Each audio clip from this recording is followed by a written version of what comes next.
Okay, hello everyone.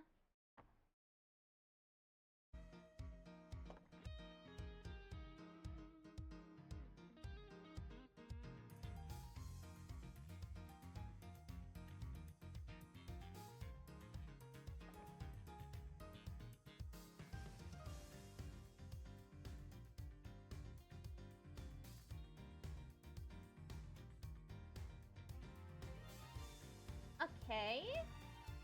Hello YouTube, hello Twitch. Today we're gonna be playing the Ace Attorney Investigations Collection again. We are in game 2. Case 2, the captive turnabout. The last one, Kay Faraday. Wait, was it Kay? Was Kay accused of murder again?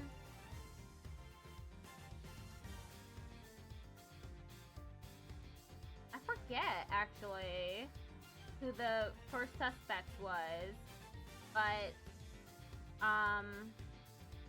it involved the president of Jane Fa. It was an interesting episode. Now we're gonna do episode 2, the captive turnabout.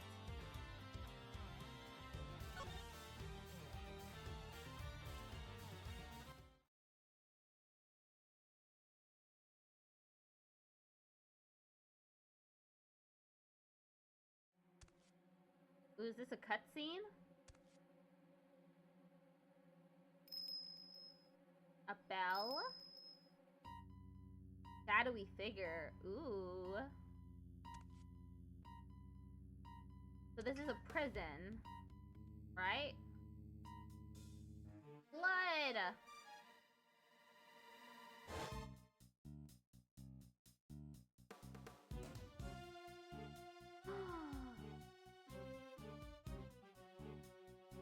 Knight was murdered? By whom?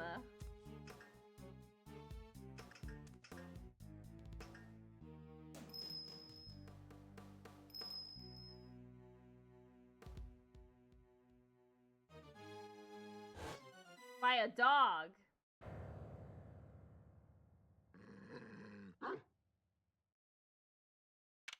March 27th, 10:16 a.m. Detention Center. Visitor's room.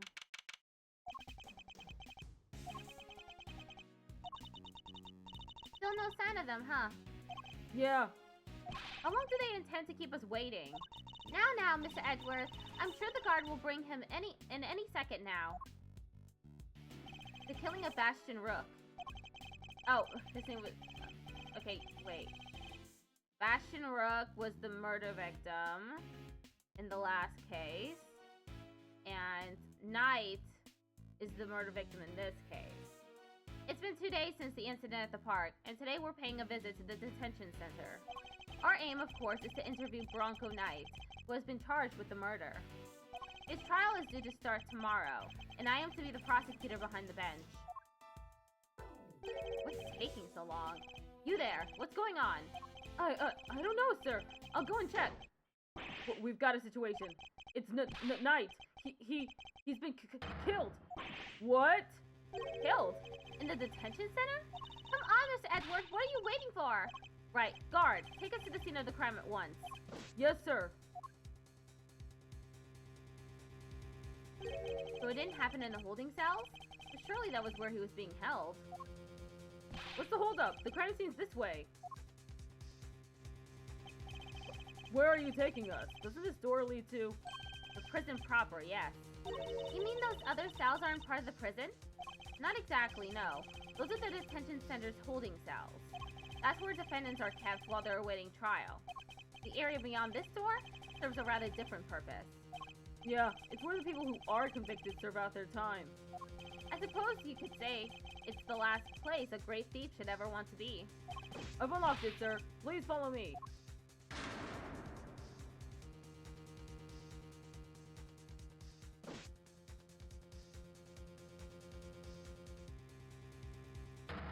In the world? That's Knight, alright. But he's dead. How could this have happened? And how did he wind up inside the prison proper? March 27th, 10:32 a.m. Prison. Workshop. This is horrible! How did Mr. Knight get himself murdered? I can hardly believe it myself. But there can be no doubting the evidence of our own eyes. And what's he doing here? I thought he was being held in the detention center, no? He was. He must have been. His trial hadn't even begun yet. The law states that until convicted, suspects are to be kept in cells separate from the main prison. Only those who have been found guilty are sent to the prison proper. There's no way Knight should have been in here. Maybe he wandered his way over? The detention center and the prison are separated not only by 2 heavy doors, but also a lengthy corridor. That would have been a long way to wander, especially for a detainee. I suppose we'd better take a closer look at Knight's body. We'll need to examine the scene of the crime carefully if we want to get to the bottom of this. Begin investigation. This part of the floor is covered with dirt. You know what that means, sir? Footprints. Too many footprints, unfortunately. We'll need a specialist to identify them. Guess we just gotta wait till forensics gets here. Yes, and in the meantime, if you could refrain from treading all over it. Wouldn't want to slip up and get the old jacket dirty, huh? Good point, Miss Edgeworth. Thanks. My concern was for the footprints, not your jacket, detective.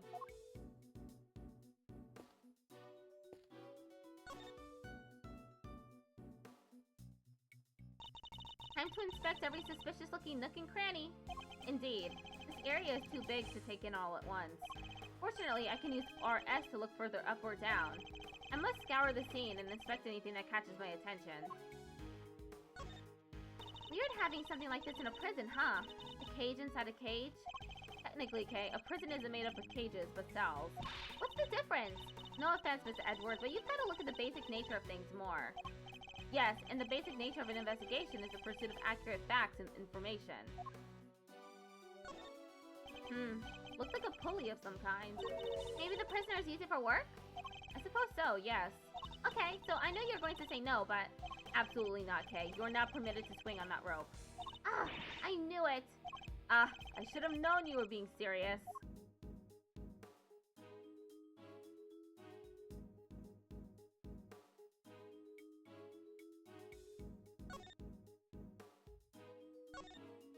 These tarps are rather colorful. They kind of stand out in a room like this, don't they? They certainly don't look like they belong in a prison. Look, there's a whip on top of them. You know who that reminds me of, right? Hey, maybe it's actually hers. Maybe she left it here? Not a chance. She and her whip are attached at the wrist. Trust me. There was a rope near Knight's body, too. Speaking of which, want to see my super stealthy rope escape trick? Thanks, but I'll let you know when I'm in need of saving. Hisk. He seems genuinely disappointed.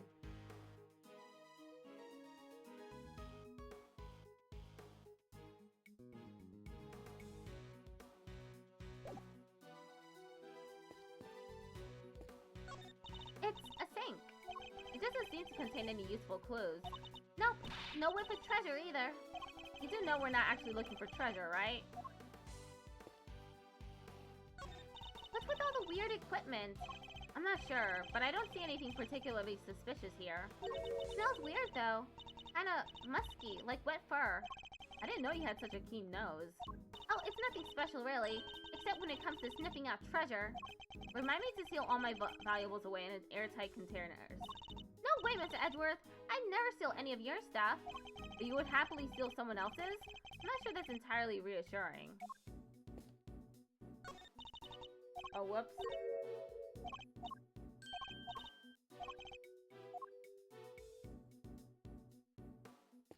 Can't look at these bottles?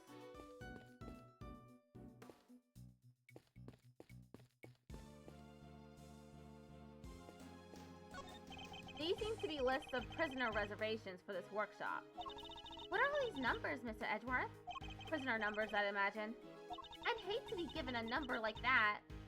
I'd rather agree. People are meant to have names. I'd much rather be called Great Thief or the Second Yasakarasu. Alright, no name for you then, I guess. Bronco Knight. Till the day before his court date. We'd better take a closer look. Huh? Is that? Oh, I've seen one of these in your office, Mr. Edgeworth. I'm sure you have, Detective. It's a pocket chess set. The victims, I'd imagine. Makes sense. You love chess, after all. Yeah, it would have been a good way to pass the time.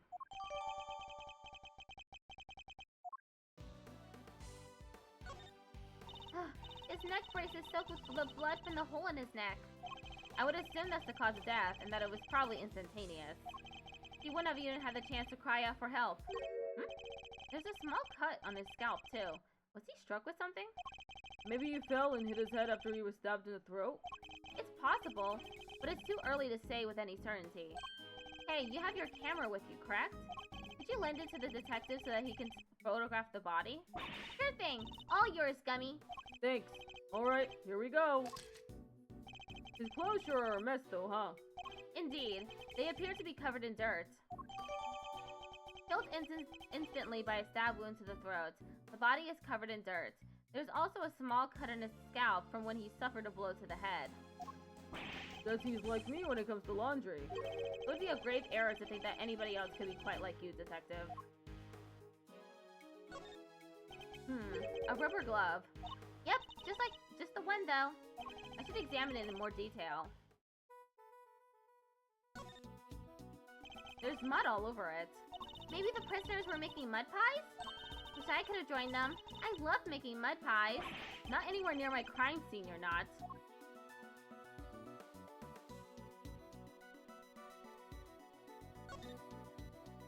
The fingers are covered in blood on this side. I think we can safely assume that this glove was dropped sometime after Knight's blood had been spilt. We can't? How come? Because had it been on the floor when the pool of blood was forming, then the blood would have flowed around it, but not underneath it. Oh, meaning there'd only be a band of blood around the edge of the fingers, and not all over the backside. Assuming the glove was discarded after the blood had pooled around the body, maybe our murderer ditched it after they did the deed. It's certainly a possibility. At the very least, whoever it was that dropped it must have seen the body. You there. Yes, sir? Have you seen that glove before? Yes, sir. The prisoners wear them for work. It's strange, though. Prisoners issued with those gloves are under strict orders to keep them in their cells. They aren't allowed to take them out without permission, and we always check. I suppose that would explain why there aren't any other gloves in the workshop.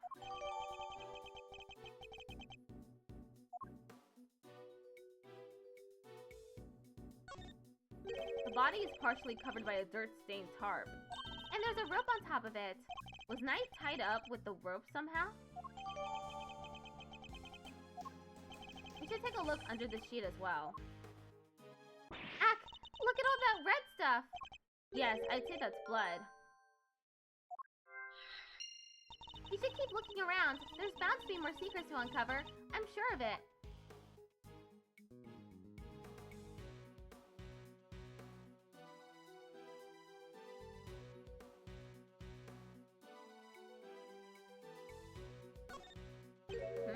There's something on his finger.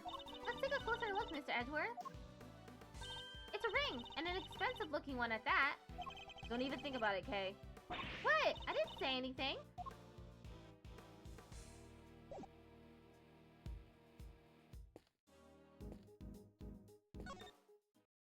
Yes, sir?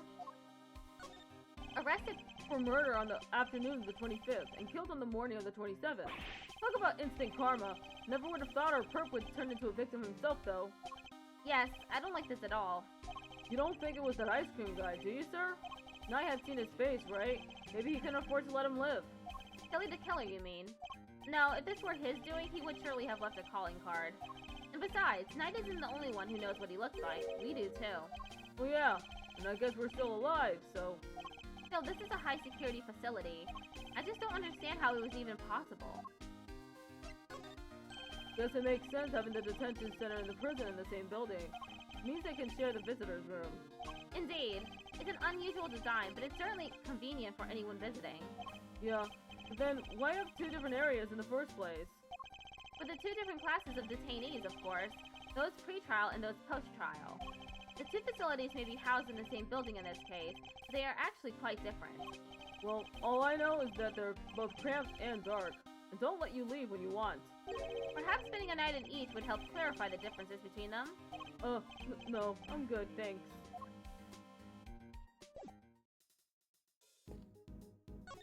Any anything out of the ordinary to report, officer? Yes, sir. There is this one thing. Go on. There's a body in the workshop, sir. He's right. That's definitely out of the ordinary. If anything else occurs to you, you know where to find me. What is it, Miss Edgeworth? But this is what the inside of a prison looks like. Good to know, good to know. Someone's highly motivated to learn today. You're just not on top of your game, Mr. Edgeworth. This stuff is important. Gotta be prepared for when the time comes. Which will never come for me, I must say. So I won't discourage you from finding out more. I need to gather a little more information myself, and then use my powers of logic to piece it together.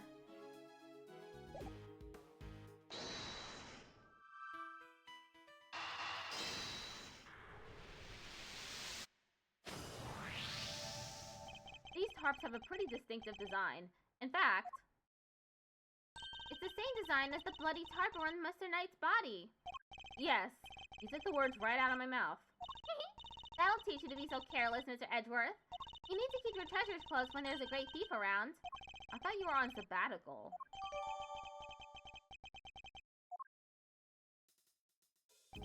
Not a bad bit of evidence gathering. Ha! Nothing can stop us when we're on the hunt together. Right, Gummy? You betcha. We're unstoppable. A regular 3 musketeers. Let's not get carried away, Detective. There's one thing we still haven't found. Huh? What do you mean, sir? The murder weapon, maybe? What's missing from this crime scene? I see no sign of a murder weapon anywhere. You're right.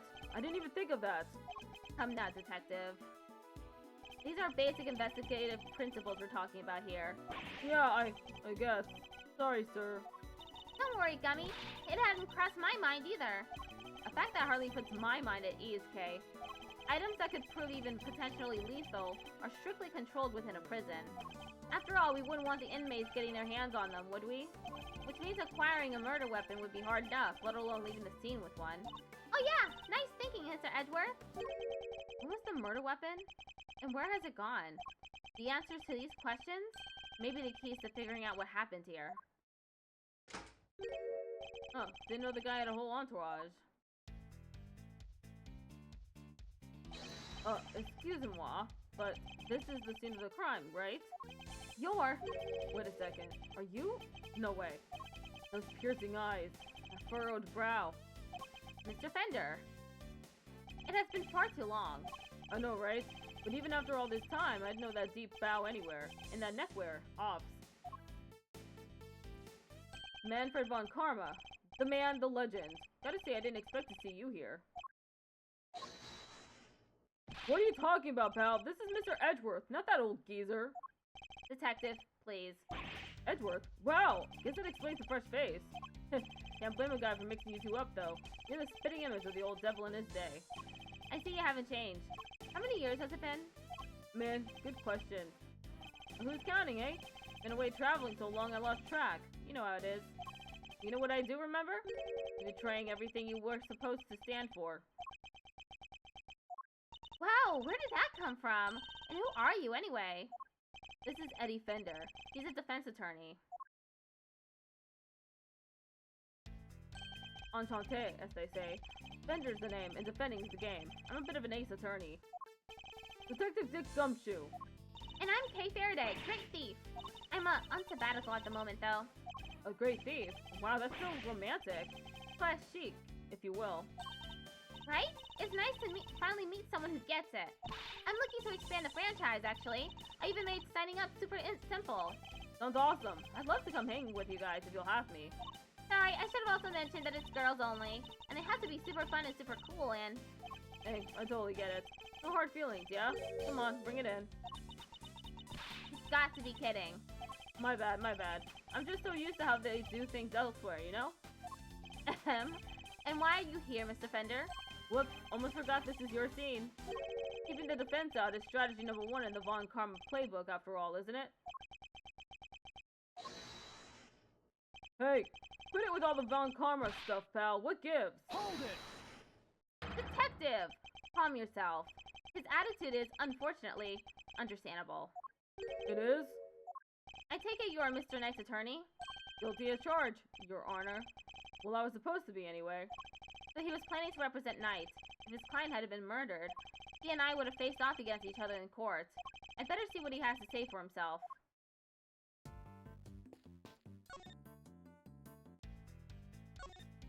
So the victim asked you to represent him? Sure did. We were supposed to have a little chat today. As was I. But a guard showed up instead and told us that his body had been found. I'm as bummed about it as you. Even brought him some weenies to cheer him up. The octopus weenies. Classic. Mr. Fender, you know you can't bring food into the prison. Oh yeah. Well, it's here now. Want some? Little vice I picked up on my travels. So Moorish. No, thank you. Fine, you do you. What are you doing here anyhow? Don't tell me you wanted to hear Nightside. Von Karma was always more of a convicted defend at all costs guy. He didn't teach you that? That was a long time ago. If you say so. Sure you don't want any weenies?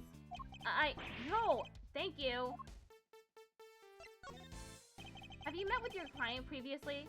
Yes, indeed, Your Honor. Just yesterday, in fact. The Bronxster called me the minute he was arrested. Sounded really freaked out, man. Oh yeah, mentioned your little performance, too. According to him, you really made a nuisance of yourself. And not a kind word was spoken, I'm sure. Well, sticks and stones and all that. Boy, did he not like you. Trash talked to you something fierce. Can't say I didn't join in the fun, though.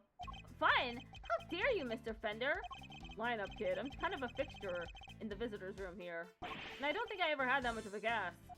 Oh, so you come here a lot? Hey. Don't go getting the wrong idea, little sis. I'm never on the wrong side of the bars. Just happen to know someone who is. The visitor's room is usually where I'm at, but this isn't exactly my first time in the clink either. In which case, I better ask him what he knows about this room. Tell me, what do you know about the scene of the crime? Oh, this room? No, dude. What do you know about it? I'll give you 3 choices. Is it a recreation room? Whoa, I don't even want to know how you spend your spare time, Edgeworth. I guess there's plenty here you can play with if you use your imagination. Props. Now let's see what the answer he has to say, shall we? Oh no, you got it wrong. This is actually a workshop. So all the options he gave me were wrong. How infantile. The cons come here to perform various duties. They can learn new skills too, thanks to qualifications for when they're back on the street. I see. And how is access to this room controlled? Who has the key? Chill out, Edgeworth. I don't have all the answers. My man over there probably does, though. Right, compadre? Yes, sir. The workshops aren't locked with physical keys. Their doors are fitted with sensors instead. What kind of sensors? Inmates are issued with special bracelets, sir. When they walk through a workshop door, the sensor checks their bracelets. And if they're not supposed to be there, ding-a-ling-ling, an alarm sounds. If they let it ring for too long, then bzz, they get a real shock, if you know what I mean. And if they try to break or remove the bracelet, bzz, a shock 3 times worse than that. What? That's brutal! I guess they need to ensure that the inmates follow the rules. That sounds a bit excessive. If they wish to pass through a door like this one, prisoners need to be accompanied by a guard. We disable the sensor for them and let them in. You get all that? Have any prisoners used this workshop today? No, sir. No one's been in here for days. I'd know if they had. So no prisoners have entered, let alone used, this workshop today. Which means that there's a contradiction in this crime scene. Namely, there's something here that shouldn't be. I'll take another quick look over the crime scene and employ my powers of deduction to solve this mystery.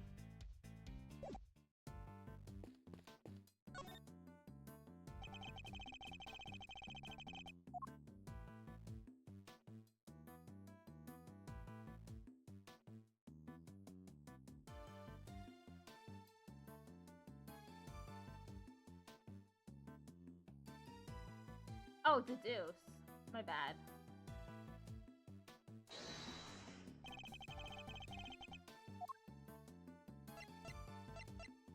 Eureka! Oh man, I got the wrong one? How?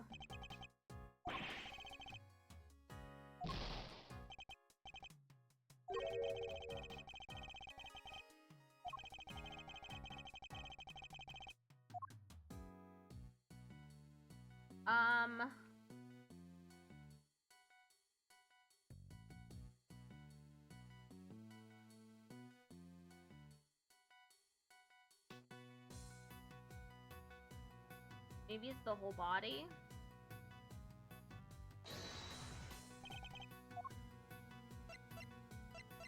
Eureka! Uh-huh.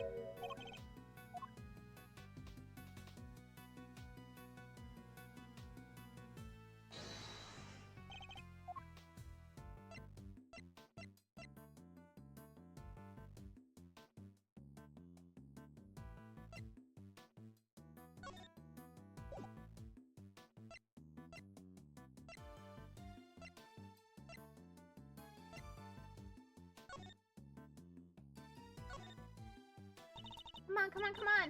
Hurry up and open that clasp! This is a murder investigation. You sound like a child on Christmas morning. Oh, please! Even your heart must skip a beat when you're about to open a mysterious box. Not all of us think like you, Kay. Thankfully. These are chess pieces, right? I've seen the ones you have in your office. So how come these are black and white? Most chess pieces are. The ones in my office are custom made. As in they're unique and probably valuable? I like the sound of that. She's got that glint in her eye. She better not be planning a robbery.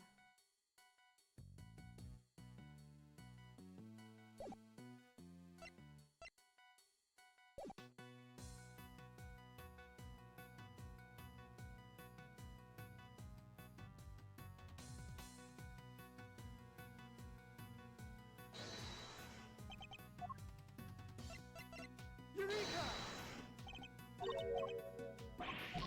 How am I already stuck?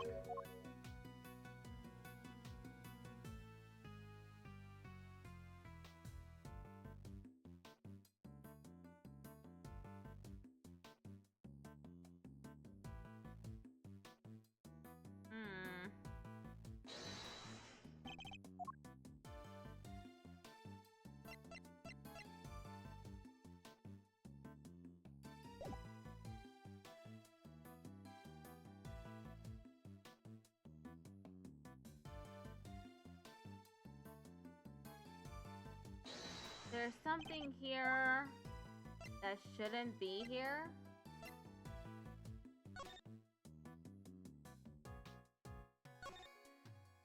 Admit use only. I guess that means that it must be one of the prisoners who was using it, right? Yes, you would certainly imagine so.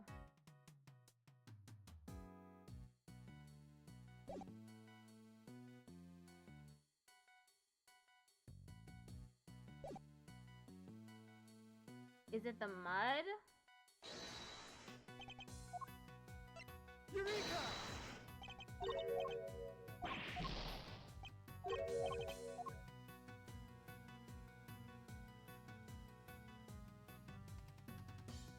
The rope and tarp? Okay, there's rope and tarp here.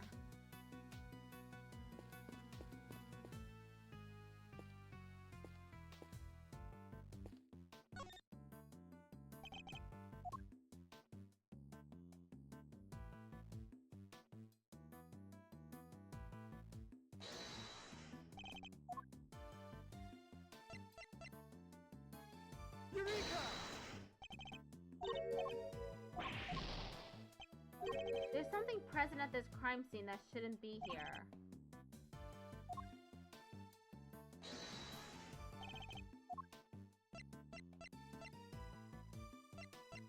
Eureka!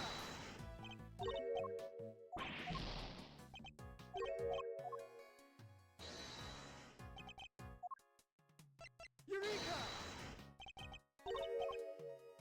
Oh my god, I'm gonna lose.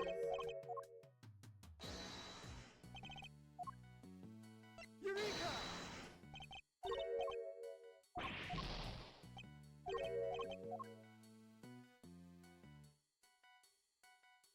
Okay, I'm looking up the answer because I sincerely do not know.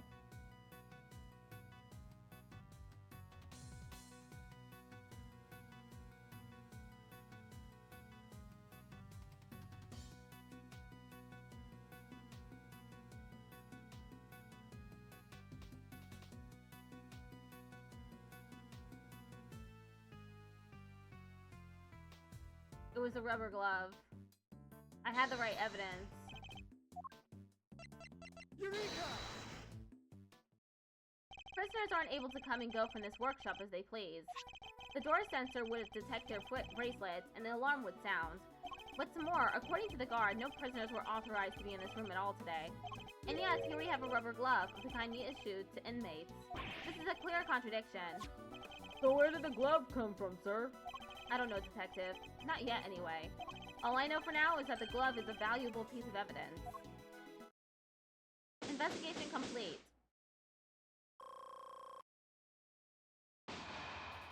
You, apart from prisoners and guards, who else has access to this room? No one, sir. This is a prison, after all. Prisoners and guards are pretty much all there is. Mr. Fender? Come on, don't play us like that, friend. We both know that's not true. You know as well as I do that prisoners and guards aren't the only ones who can come in here. Huh? Oh, did you mean? But sir, there... Mr. Fender, would you care to get to the point? Who exactly are you talking about? What? You don't have a pair of peepers in that hard head of yours? You didn't see them on the way in? Wandering about in the corridors, chilling with their buds? I bet if you moseyed on out of that door right now, you'd trip over one of them before you'd taken a step. Listen, pal, we've had just about enough of your baloney. Take a chill pill, big guy. I'm on your side. You know, for such a wide fella, you have a very narrow mind. What did you? Hold it! Detective! Sorry, sir. Look, just follow me, okay? Seeing is believing. Isn't that what they say? I think he's talking about a dog. March 27th, 11:06 a.m. Prison. Corridor.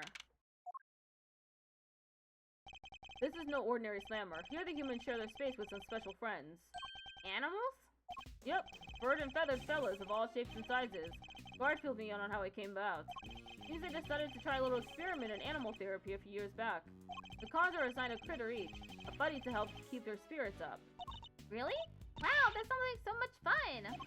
Plus, inmates can even earn pet care qualifications if they go through some job training with the animals. Oh, that must be what all the equipment in the workshop is for! You got it. Room set up specially for that training stuff. So, when you said somebody else could have been at the scene of the crime? Exactamundo, big guy. I was talking about these guys. That just means you're still talking baloney. What would an animal do with a rubber glove? Good question.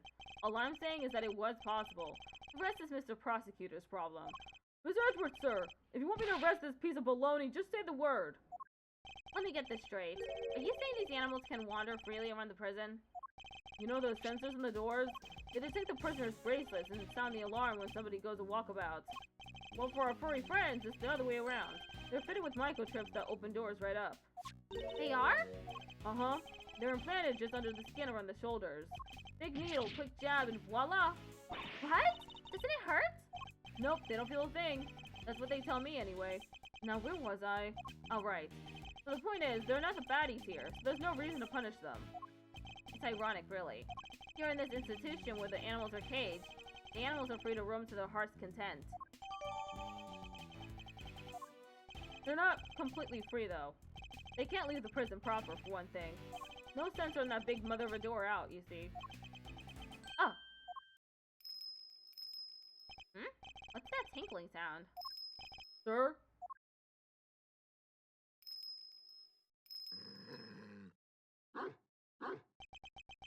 It's a dog. Just look at that thing. And is that a bell around its neck? That explains the sound, I suppose.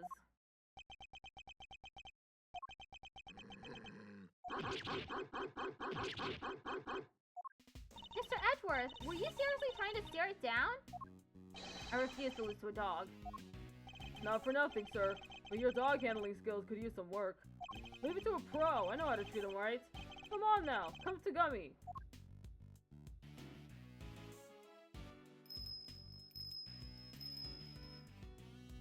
Struck out on that, huh, Detective? Man, ignored by a dog.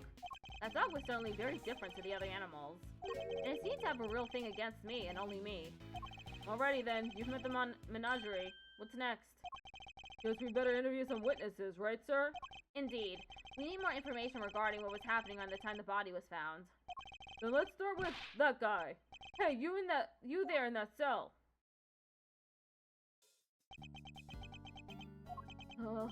Ignored again. Hello. We were wondering if you might be able to tell us anything about this morning's incident. Is anyone else a little afraid of this guy? Not a big talker, huh? It's alright, man. I'm on your side here. Let's start with a handshake, huh? Maybe a hug to break the ice? Seconds out. What's that supposed to mean? Hey, I get it, man. Not everyone's the hugging type. I'm cool with that.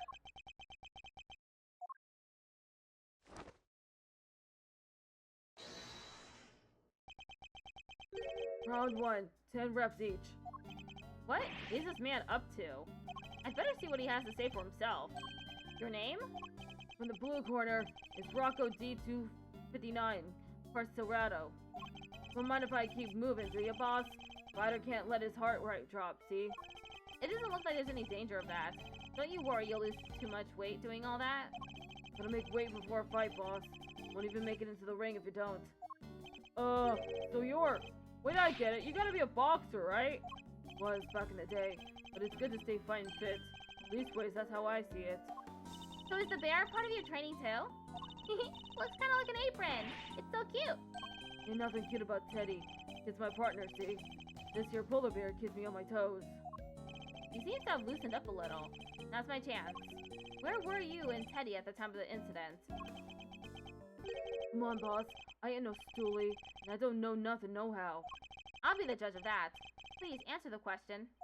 You punch drunk or something, boss? I told you, I don't know zip. Ugh. So he won't play ball. Guess there's only one thing to do, huh, Mr. Edgeworth? Indeed. The more he protests his ignorance, the more certain I am that he's hiding something. Alright, let's see exactly what you do and don't know, shall we, Mr. Carcerado?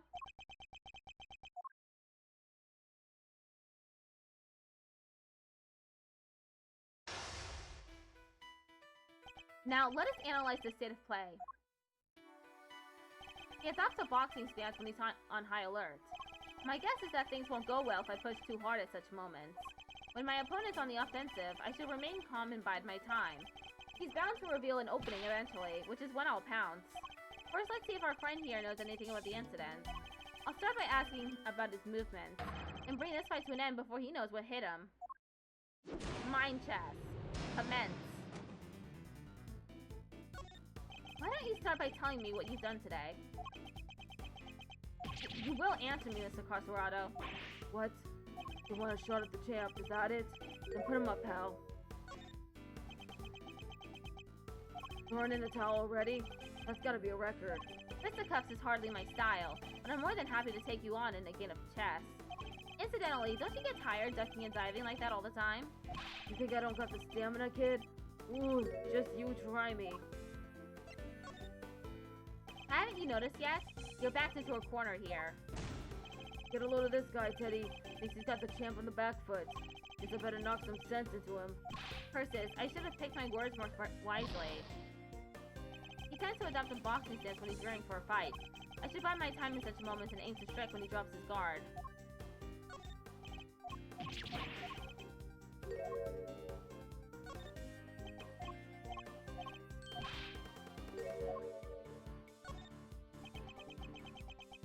I ain't tired, not today, not ever. Especially not today. Took it real easy this morning. Had me some quiet cell time, hardly broke a sweat. Really? You look pretty sweaty to me. Give me a break, will ya? I'm done talking, okay? I'm tired. Yeah, real tired. You may have kept your boxing skills sharp, Mr. Carcerado, but I'm afraid your lying needs quite a bit of work. Tired? Really? I hardly think that's possible. Especially not after you just told me about your quiet cell time this morning. Oof. You gotta be careful here, Teddy. When this guy lands, he lands.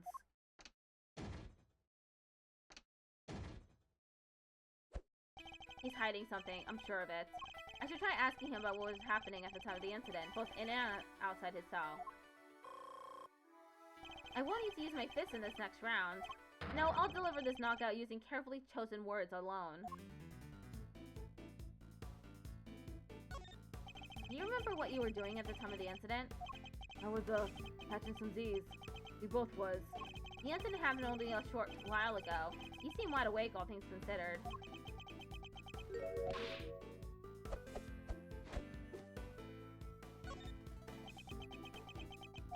Ryder's gotta be able to get up quick when he's down, but he needs his beauty sleep too. Builds muscle. That's so. Then I apologize for waking you. I have read that rest is an important part of any boxer's training regimen. You don't say. Mr. Prosecutor's savvy when it comes to the fight game, huh? Who knew? Interesting.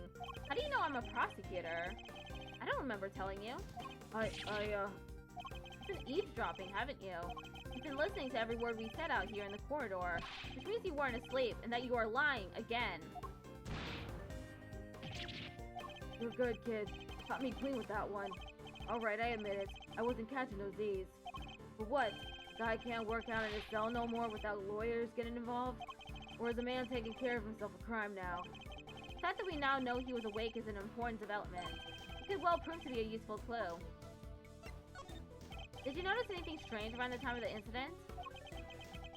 What do you mean, strange?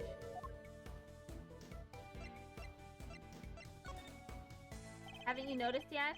You're backed into a corner here. Get a load of this guy, Teddy. Thinks he's got the champ on the back foot. Just better knock some sense into him. Versus, I should have picked my words more wisely.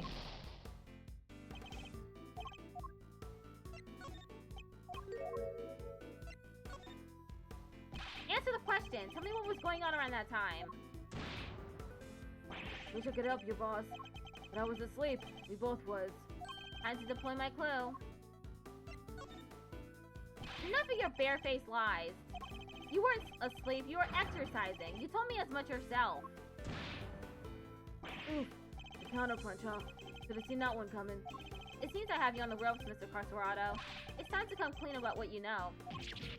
Alright. You don't gotta shout about it. Stomping around like you own the place. Teddy and his pals have been scared enough this morning already.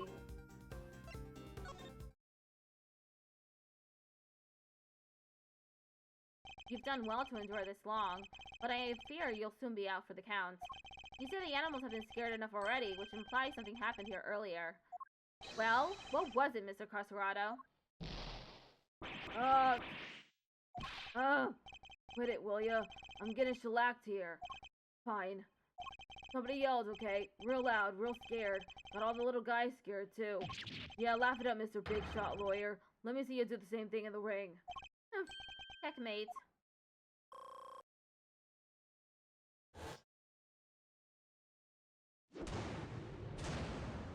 Mind chess checkmate. I think we've now established that you know more than you're letting on, don't you? Fine. I'll talk. You did it, Mr. Edgeworth. Let's not get carried away, Kay. Our work here has only just begun. Hey, can we call a timeout here for a sec, guys? There's something super big I need to say. It's just, well, it's like fate brought us here today after all these years, Edgeworth. And it's a real privilege watching how you work. Eye-opening stuff, in fact. Just thought you should know I'll be telling what you've become. Who know who? Need to get the lowdown, huh? Well, Hold it! That's enough. This has nothing to do with Kay. whoa, don't have a cow, man. Why so sensitive? Report whatever you wish to whomever you please. Just do it on somebody else's time. Whatever you say, boss man. But I think he should know at least. You know, how you've been living your life since you signed on to doing things the Von Karma way? After all, you've disappointed him enough for one lifetime already, am I right? What are you talking about, Mr. Edgeworth? Nothing that need concern you, Kay. Our focus should be on Mr. Carcerado. Now, shall we continue? It's time to hear the truth at last. You won't land a glove on me, kid. The incident. There was a show, finished right around 10 a.m. Came back here after. Did me some training. Leastways, I tried to. Barely got to the count of 2 before somebody screams, "What the? Ah!" Guy was hollering and howling, crying for help. But what can I do? I'm locked up in here, right? So I tunes it out and I gets back to work. I find it curious that you would pay so little heed to a desperate cry for help. Like I say, boss, what can I do? Besides, this is the joint. Don't nobody thank nobody for getting involved in what ain't none of their concern. I hear you, brother. Best you could do is rubberneck from in there anyway, am I right? You mentioned training, Mr. Carcerado. I can't help but notice how well equipped your cell is. There's a guy, the fixer they call him. What's a fixer? Fellow who can get his hands on just about anything you need, for a price. No way! Think you can find me a... Perhaps, Mr. Costerado, what you ought to ask for is a beginner's guide to giving better testimony. Because I can promise you that you'll be down for the count in one. You put me down? Try it, you bum. And what am I? Chopped liver? Rebuttal. There was a show finished right around 10 a.m. Hold it! What kind of show was it exactly? Depends on the day. They bring them in from outside, see? Singers, dancers, all kinds. Gives us cons a little something to look forward to. Nice! That sounds like fun! And you went along to see today's show? Sure did. Can't miss a chance to get a glimpse of the outside world now, can I? Then it was over. Came back here after, did me some training. Hold it! What did this training involve? Let's see now. Today was stamina and rhythm work, which means jump rope. What? In that tiny cell? How? And what about Teddy? Isn't that dangerous for him? He's no dummy. The second I get my rope out, he jumps up and holds on tight. You jump rope with a polar bear clinging to your chest? I told you, didn't I? We're partners. Besides, a little extra weight's good for me. Anyway, I started jumping rope. Leastways, I tried to. Barely got to the count of 2 before somebody screams, "What the ah?" Hold it! Tell us more about the scream you heard. It was the scream of a guy about to scream his last. And I should know. Whoa there, good buddy. There's a time and a place, you know. So it was clearly audible? Guy backed into a corner, fighting for his life. You ever hear something like that, boss? Well, I have. And yeah, it was clearly audible. Guy was hollering and howling, crying for help. Hold it! And that's all you heard? There was nothing else? Nope, nothing much anyway. So there was something. What else did the victim say? You have to tell me. Oh, I do, huh? Why don't you come on over here and I'll see if I can make you squeal like he did. Whoa. Forget the kid here. He doesn't know when to quit. Come on, Miles. Apologize to the good man. But this is clearly important. And yet he insists on remaining infuriatingly vague. Look, friends, how about you let this slide? Please, for me. So yeah, I heard the voice, like I said. But what can I do? I'm locked up in here, right? So I tunes it out and I gets back to work. Hold it! You were able to concentrate on your training even after hearing all that screaming? Look, if he was on the outside, maybe things would have been different. Maybe I'd have seen what I could do. But this ain't the outside. I can't go no place, even if I want to. And you didn't think to slip out from your cell to go sneak a peek? I don't think anybody else would have thought of doing that except you, Kay. If only this wasn't a prison, Mr. Knight might have lived. I somehow doubt that. Frankly speaking, there was no saving him. What? But if somebody could have just gotten to him in time, Mr. Costerado is clearly lying. What I don't understand is why. Let's see what I can uncover by pointing out the contradiction in his testimony. Okay. Killed instantly. So there is no screaming. Objection! Are you listening carefully, Mr. Costerado? Huh? You trying to be cute or something? The victim died from a wound to the throat, and very quickly at that. He had neither the time nor the ability to scream as you claim he did. You say you heard the victim's cries, and yet that would have been impossible. But there must have been a scream. He said there was. He said there was? Quit looking so smug, will ya? Fine, I admit it. I didn't hear nothing, alright? But the guy in the next cell did. He told me so. The next cell? You mean? Huh? What do you want? I heard a scream. What of it? We came back from the show and they put us in our cells, same as always. Then just like I told this guy, I heard it. A scream. A real scary one. Scary how exactly? Didn't tell him this part, I guess, but it was kind of like, eek!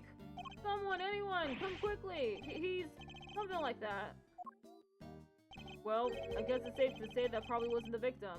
Indeed, it sounds more likely to have been the person who found his body. Ah, that explains it.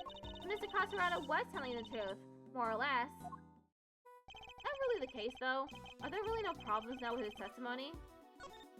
I'm afraid a new problem has reared its head. Namely, why didn't you hear the scream yourself, Mr. Carcerado?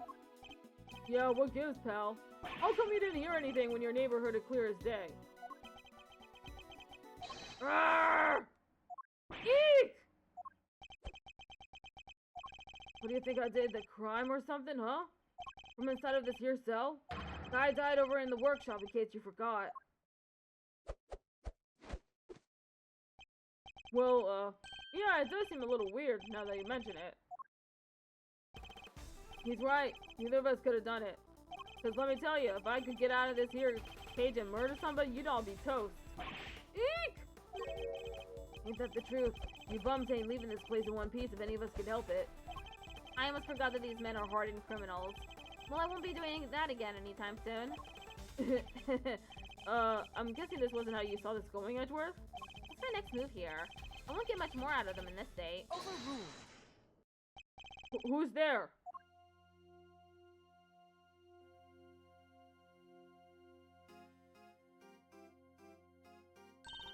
Order in the court. Who died and made you the boss of me, huh? Can't you see we're kind of busy here? Hush now. Silence is golden. It is?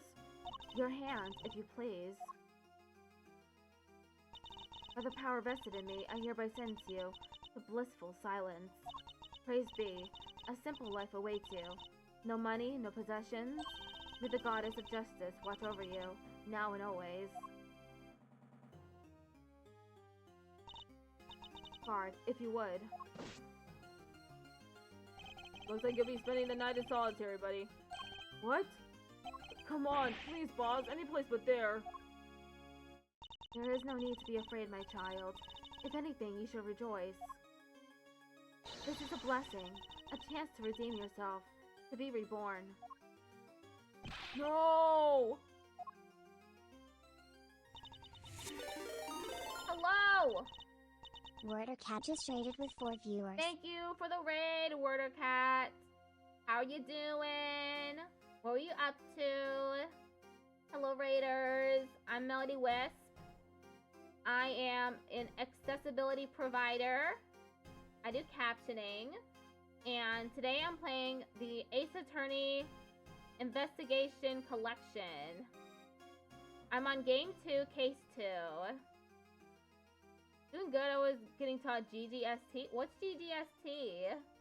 I'm not familiar with that acronym.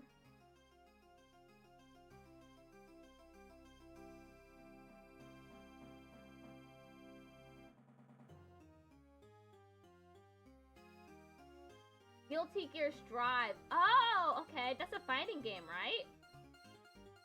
I am totally horrible at fighting games. I can never remember the controls.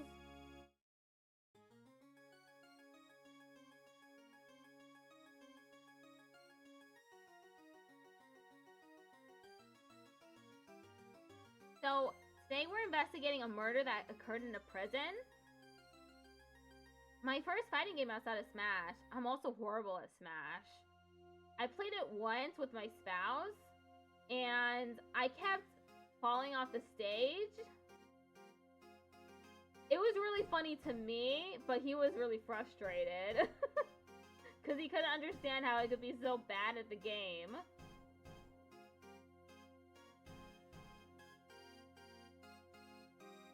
Oof, indeed. The murder in this case takes place in a prison. We're exploring the prison right now, talking to witnesses. The murder was of the perpetrator from the last case, which is interesting. Haven't had that happen in an Ace Attorney game before. And this woman just sent someone to solitary confinement, so she's evil. Oh, Goddess of Justice, bless your child and keep him in your care. Oh, Holy One, we give thanks in your name. And you are? Verity Gavel, at your service. It is my honor to bear the title of judge, and to work at the pleasure of the law. And what is a judge doing in a place like this? Since you ask, Mr. Edgeworth, I have been sent here to find you. I come bearing a message from the committee for prosecutorial excellence, and it is my sacred duty to deliver it. The Committee for Prosecutorial Excellence? What the heck is that? It is first and foremost a name that should not be taken in vain, my child, for it is a sacred phrase from the goddess of justice herself. Why don't I fill you in, kiddo? The committee is a panel of 11 people whose job it is to keep our beloved prosecutors honest. In other words, they make sure people like Edgeworth here don't cross the professional line. The panel is comprised of people from both the legal and political professions. A panel of which you are a member, I assume. I am. Allow me to thank you on the committee's behalf for your service. Thanks for coming to see us like this. Speaking for myself, it's a real honor to meet you. It's always great to hang with a judicial compadre. Come on, bring it in and chillax. We're all friends here. Overruled. Need I remind you that the committee has a long-standing relationship with the Bar Association? Hey, I didn't mean anything by it. I was just trying to lighten the mood, okay? So, your job is to find bad prosecutors and punish them? Precisely, my child. Praise be to the goddess of justice for bestowing her gift of insight unto you. The committee has the power to remove problematic prosecutors from cases. And should a prosecutor truly unworthy of the title be brought to our attention, we are vested with the power to confiscate that prosecutor's badge. And what does the committee for whatever you said, want with Mr. Edgeworth? We're in the middle of an investigation here. Objection!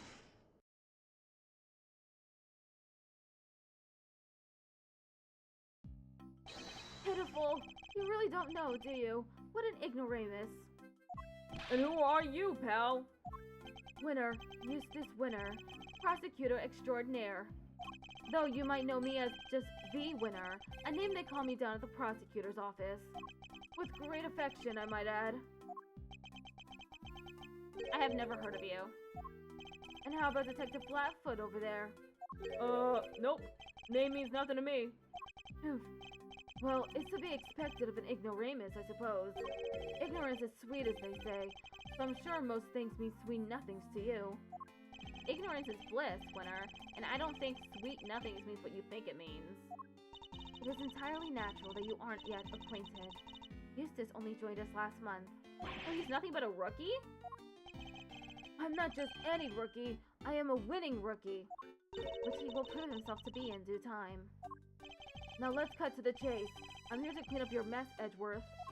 What do you mean? What mess? I fear I know exactly what he means. The committee sending an envoy with a new prosecutor in tow. I suspect I know what you're getting at, Winner. But I'm going to need a few more details. Would you mind explaining, Judge Gavel? Very well. For the power vested in me by the Goddess of Justice, I hereby declare that in the matter of the incident, the presidential address, and the murder of Mr. Bronco Knight, the committee hereby decrees that Prosecutor Edgeworth be relieved of his duties and replaced by Prosecutor Winner. Here ends the verdict. What? Mr. Edgeworth is off the case? Just like that? Judge Gavel, I believe I asked for an explanation. No explanation is required. The guilty verdict is in. The goddess has spoken and her judgment is final. Objection! And what exactly have I done to warrant being taken off the case? Come now, Mr. Edgeworth. Claiming ignorance of your crimes will not serve to lessen your guilt.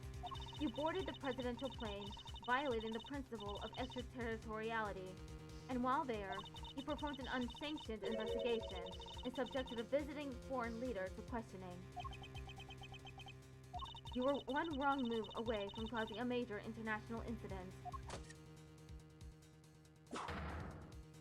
You vastly overstepped the authority of your office. To call it an abuse of power would be no understatement. Objection! I don't deny that I may have pushed the boundaries where certain rules were concerned, but there is also no denying that certain risks must be taken if one is to arrive at the truth. I refuse to concede that my actions were inappropriate. Overruled! And what you are saying is that the ends justify the means, that rules can be freely ignored. That is a very dangerous way of thinking. The law is absolute. It is not to be bent to your whims. Forgive me, but not all of us believe as you do. Is that so? How unfortunate. Still, it changes nothing. When a trial ends, the hammer falls. Be you defendant or attorney, Even if the verdict seems irrational, nothing more can be done. Nothing, that is, but to give thanks for the goddess of justice's divine grace. Unless you wish to appeal. To do so would be to risk your badge, of course. So they mean to take my badge if I don't play along. Whoa, tough break, Edgeworth. I see you've accepted your fate. Good. Guards, if you would be so kind as to escort him out. No! Stop! What are you doing, detective? I'm in charge now, so you'll do as I say and move out of the way. What? You're not the boss of me. Unluckily for you, Flatfoot, that's exactly what I am. You're holding all the cards here. I don't stand a chance. Detective Gumshoe, do as Mr. Winter says. But sir... Judge Gavel. Yes, Mr. Edgeworth? The committee's decision is beyond irrational.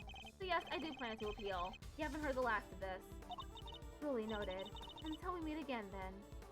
Let's go, Kay. We're leaving. Right! Oh, and remember, you know who will be getting a full report on all of this.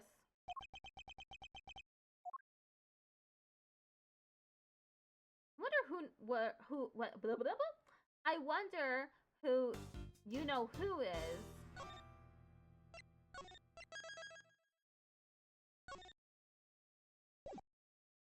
Wow, it's already been an hour. March 28th, 9:45 a.m. High Prosecutor's Office. Room 1202. I still can't believe what happened yesterday. It was terrible, the way those two treated you. Now let's cut to the chase. I'm here to clean up your mess, Edgeworth. The committee hereby decrees that Prosecutor Edgeworth be relieved of his duties. Ad starts in 1 minute. And replaced by Prosecutor Winter. Here ends the verdict. Judge Gavel and Mr. Winter certainly didn't mince their words. But that's not what concerns me right now. I'm more worried about the committee's reasons for doing what they did. And what they might do next. I suspect it won't be good. Earth to Mr. Edgeworth, are you listening to me? Yes, of course. So this is it? You're giving up on the Bronco Knight case? No, I have no intention of doing any such thing. To walk away from the case would be to tacitly accept the committee's decision. The only problem is that I don't have the authority to continue investigating.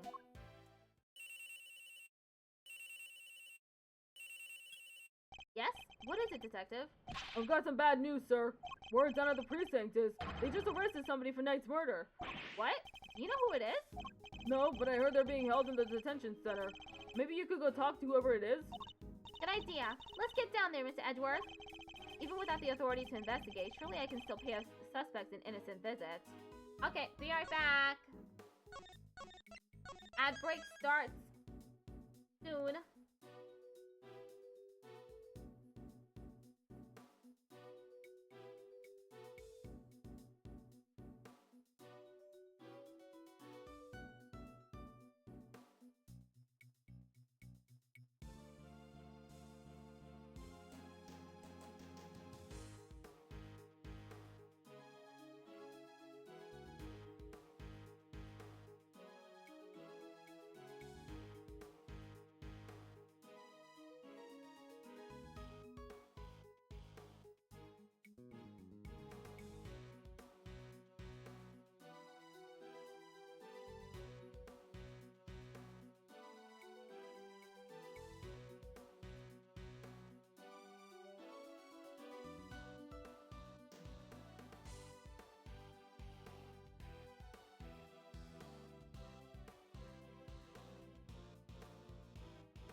Okay, we're back.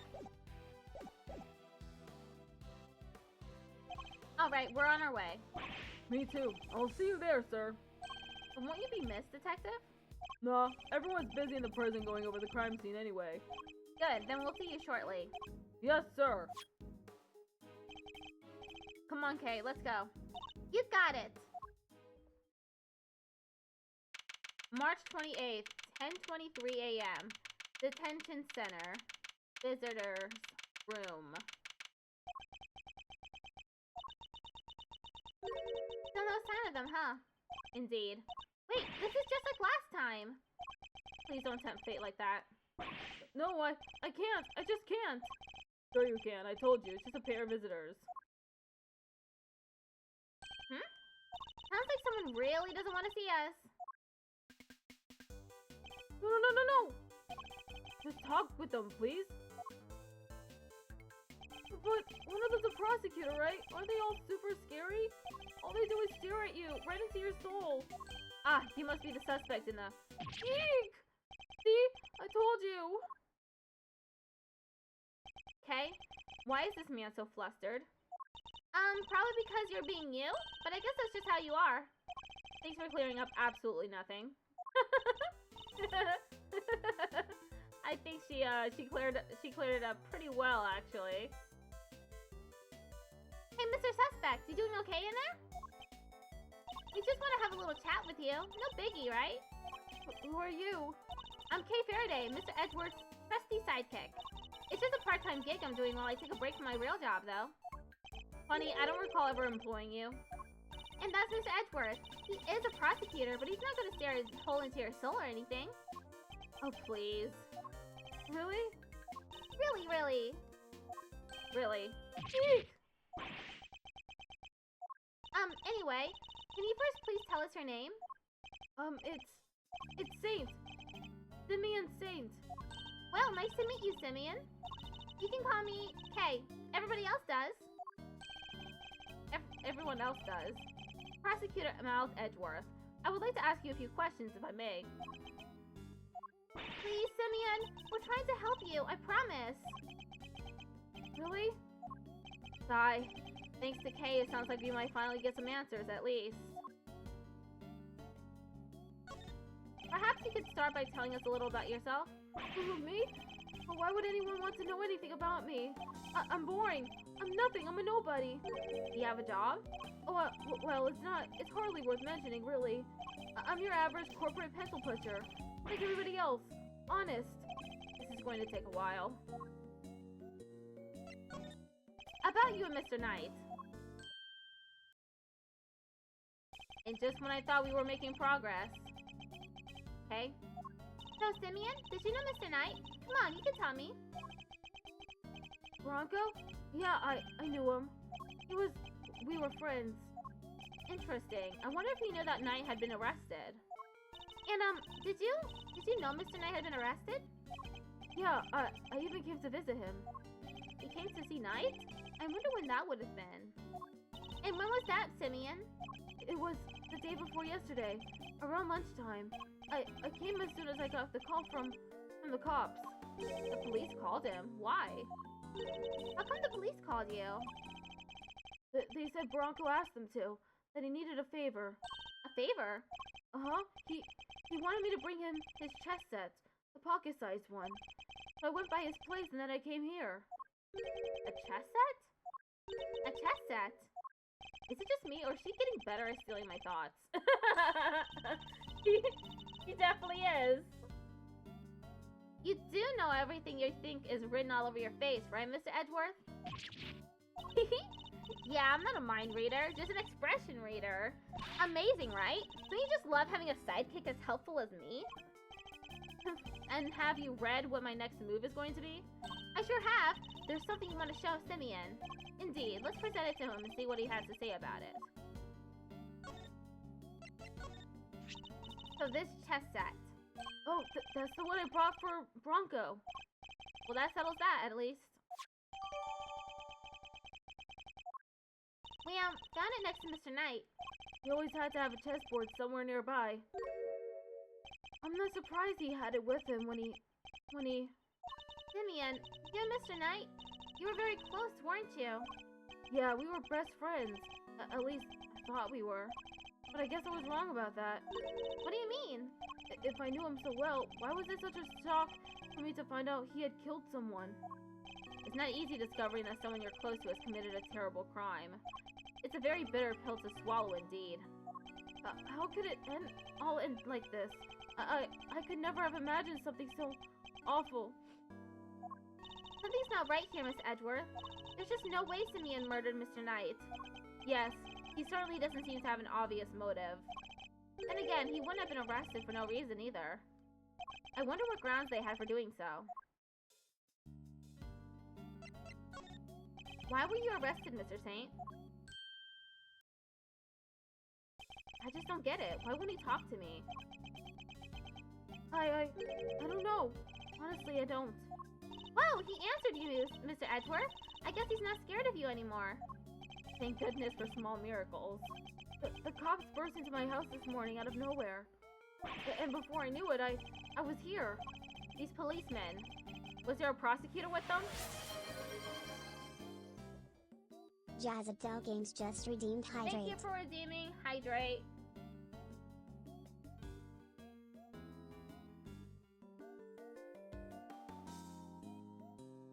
Hello, Jazz. Yes, some kid named the Winner or something. The Rookie. I thought as much. So, did they interrogate you yet?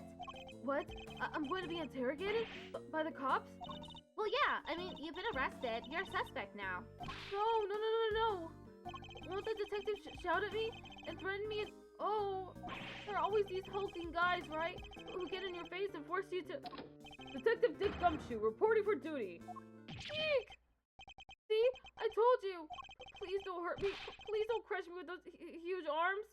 No, please. I'm calling the cops. What's up with this guy, Miss Edgeworth? No, nothing, detective. You're just being you. I guess it's just how you are. I don't get it, sir. Look, Mr. Edgeworth, Simeon is clearly innocent. So there's gotta be something we can do for him, isn't there? Mr. Saint. Yes? You were Mr. Knight's friend, and 2 days ago you came to visit him. You had nothing at all to do with his murder. Is my understanding correct? Yes. I didn't kill anybody. Very well then. Then I will choose to believe you, and I will do all that I can to assist you. Huh? But why would you help a nobody like me? Let's just say that I may not be doing it solely for your sake. I have something of a personal interest in this case. That's right! It's payback time! We'll show those two whose investigation reigns supreme. Ooh yeah! Now we're cooking. Unfortunately, I still lack the authority to conduct such investigation. As such, my resources are rather limited, and I will need to lean heavily on the ones I do have at hand. Which means you, Mr. Saint. Your information will be invaluable going forward. In other words, let's see if we can't help one another out, shall we? Oh, I just thought of something. Why don't you just borrow an attorney's badge? Then you could represent our pal here. Now's not the time for jokes, Gummy. I mean, Mr. Edgeworth is a prosecutor. He couldn't defend anyone if his life depended on it. But I wasn't kidding. I just thought, helping suspects, that's what a defense attorney does, you know? Sure, but we can do that too. The only thing that matters is that we find the real culprit in the end. So come on, let's get to work. Yes, ma'am. I'm sure you know already, but just to be clear, if our investigation ultimately proves you to be the culprit, we'll have no choice but to treat you like any other suspect. Eek! But you needn't worry. I believe you, or at least I have decided to try, for now. Just hold tight and try to believe in us in return. If nothing else, it might help you to feel a little less alone. Now, if you'll excuse me. March 28th, 11:22 a.m. Detention Center. Corridor. So, we talked a good game in there, but we can't even get back inside the main prison to see the scene of the crime. Maybe defending the guy in court is our best bet after all. Gummy can't defend for his life, remember? Well, who do we have here? Oh. If it isn't Edgeworth and the gang. What are you cats doing here? Listen, pal, if you come to arrest Mr. Edgeworth again, I'll... Hey, easy there, Detective Flatfoot Holmes. I'm here to work. Work? What, you're here to defend somebody? Whoa, the Keymeister nailed it in one. Aren't you just the uber intelligence, one of the bunch? Uber intelligence? That's not how you use either of those words, Fender. Some may say I'm an easygoing old rogue about town, but I'm actually not a half-bad attorney. Which is why I've been summoned to the old Jaileroonie for a meeting with a new client. The suspect is one Simone Sainsbury. You mean Simeon Saint? Whoa, that's freaky. You know more about my job than I do. Wait, Miss Edgeworth. Mr. Fender's a defense attorney. Are you thinking what I'm thinking? I fear I might be. In fact, it could be our only option. Not so long ago, I found myself embroiled in another case that wasn't mine. I managed to worm my way onto the crime scene by agreeing to be a certain someone's subordinate. Not an experience I ever wanted to repeat, but I fear I may have a little choice. Fender, Before you say another word, I just gotta point out the fine print. Eddie Fender doesn't take on associates. Say it ain't so! I hear you protesting, but pompous prosecutors are a no-go.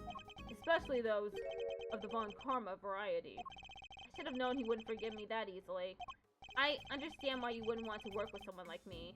What's more, I understand how you feel about all the things Von Karma. But please, believe me when I say, I'm not the man I was back then. I'm no longer under my old mentor's spell. You better believe it, pal. Mr. Edwards' a changed man. Sure, he used to be the demon prosecutor, but he's not like that anymore. I do have feelings, detective. Tammy's right. Mr. Edwards' one of the good guys now. He's not just a prosecutor, he's a hero. He got me off the hook just last month. You don't say. Well, that escalated quickly. But he was. There's no other word for it. He was heroic. Great thiefly, even. Please, Fender. Don't you think there's something odd about the way the committee stepped in yesterday? There's more to this case than meets the eye. I'm certain of it. I can't just walk away from this. I can't. Please, allow me to help you with this investigation. Sheesh. A bow from the great Miles Edgeworth. Never thought I'd see the day, but here we are. So enlighten me, if you will. What made the leopard change his spots? Well, I suppose I would have to say the courtroom itself. I've experienced so many things and met so many people there within its four walls, including some old friends who showed me a better way to be. How could that not change a person? Well, I'll be. The old you would never have bared his soul like that. That was beautiful. You might have even surprised you-know-who, and you know how much that takes. Tell you what, here's what we're going to do. We're going to start again with a clean slate. So, this is me. Edgeworth and Co-Law Offices, Eddie Fender, Senior Partner. Edgeworth? That's right. Mr. Fender here began his legal career as an assistant to my late father, Gregory Edgeworth. What? Your dad was a defense attorney?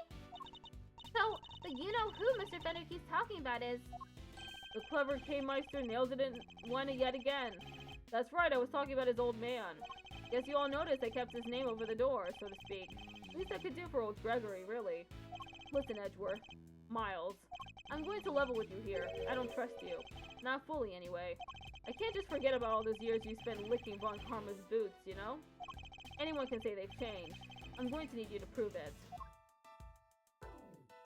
And besides, you know it's what Gregory would have wanted. Very well. I accept. Okay, then that's enough hardball for one day. Let's move on to the fun stuff. I hereby appoint you interim associate of Edgeworth & Co. Congrats, man. I will try not to let you down. Well, doesn't this bring a tear to the eye? The prodigal son coming on board as his late father's firm. Permission to come on board too. Please, Mr. Fender? You don't even have to ask, kiddo. Welcome to the crew. Woohoo! Thanks, Captain. Alright, I guess it's time to go to work. So, where to begin? Any bright ideas, Miles? Where were we when we were so rudely interrupted? Well, I guess it's safe to say that probably wasn't the victim. Indeed, it sounds more likely to have been the person who found his body. I believe we need to speak with the person who found the body. That's what I was thinking, eager associate. We do indeed. Still the type to smile and nod, I see. That will certainly make my life easier, boss. Now that that's decided, let's get going. What about me? I'm a detective. I can't just hop on board as an attorney's assistant like you guys. He has a point. I can't leave him adrift all on his own now, can I? Detective Gumshoe, I have a special assignment for you. You are to continue investigating the case under Mr. Winner. And if you happen to discover anything that seems useful, you are to notify me immediately. You're in a uniquely powerful position, Detective, and I'm going to need all the info you can pass our way. You can count on me, sir. I'm a real pro when it comes to letting things slip to the defense. Trust me, I know. But just this once, those loose lips of yours might be what saves our ship.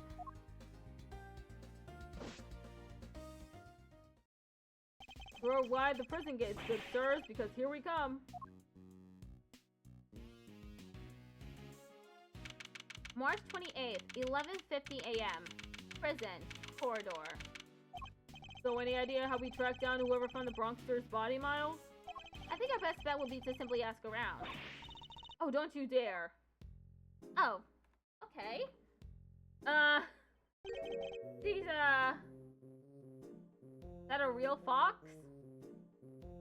Around her neck? She's looking a little cozy. A little too comfortable. Who is this? Excuse me, but... Oh, my, just look at you. Are you talking to me? Just fabulously chic, darling. Fabulously. Facial hair is so very au courant, don't you think? Enchanté, mademoiselle, and much obliged. Defense Attorney Eddie Fender at your service. Let's get things off on the right foot, shall we? A little embrassé, perhaps. Ooh, ho, ho, ho. Ooh, I like the sound of that.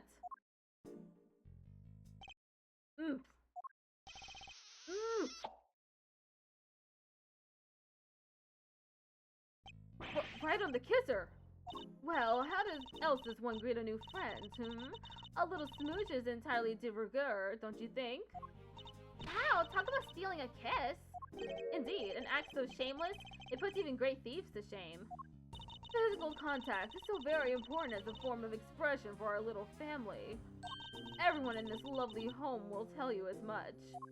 Hey, if everyone else is hip to that, I can be hip to that too. Sure.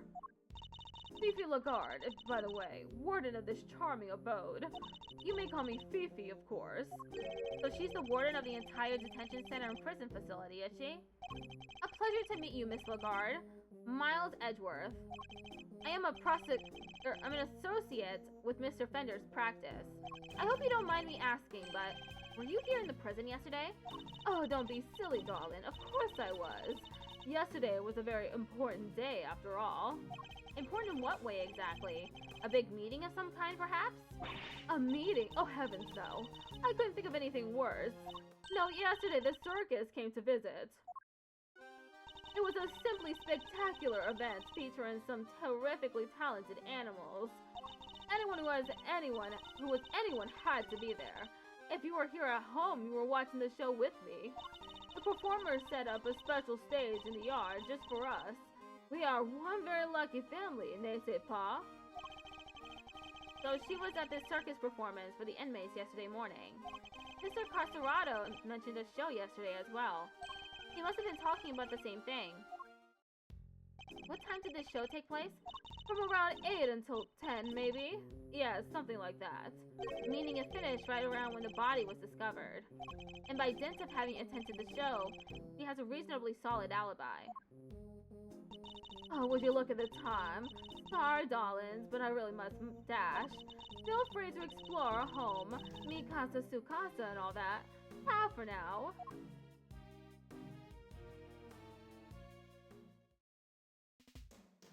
Well, what now, Miss Edgeworth?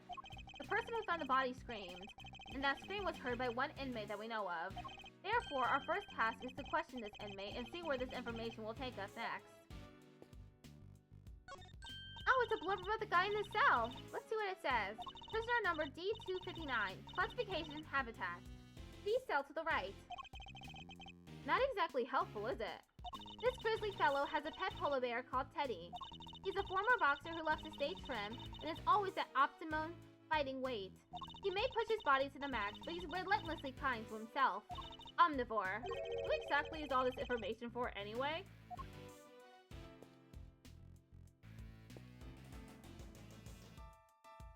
there's a parrot in there. They even have ponies. This one's only big enough to carry a small child. Isn't this great, Miss Edgeworth? It's like being at the zoo. Except it's the humans, not the animals, who live in captivity here. No one would mind if I took one home with me, would they? If by home you mean behind bars, then no, I suppose not. There's no one in here. They took him to solitary, remember? I wonder when he'll be back. It may be a while. I got the feeling he was in pretty serious trouble. Poor guy. Did you see the tears in his eyes? He really didn't want to go. Yes, the way they had to literally drag him away was certainly unusual for a simple timeout. I shudder to think what kind of punishment he's facing right now. Right on the kisser. He seems to have given you quite a shock. And why is that, I thought you were a man of the world.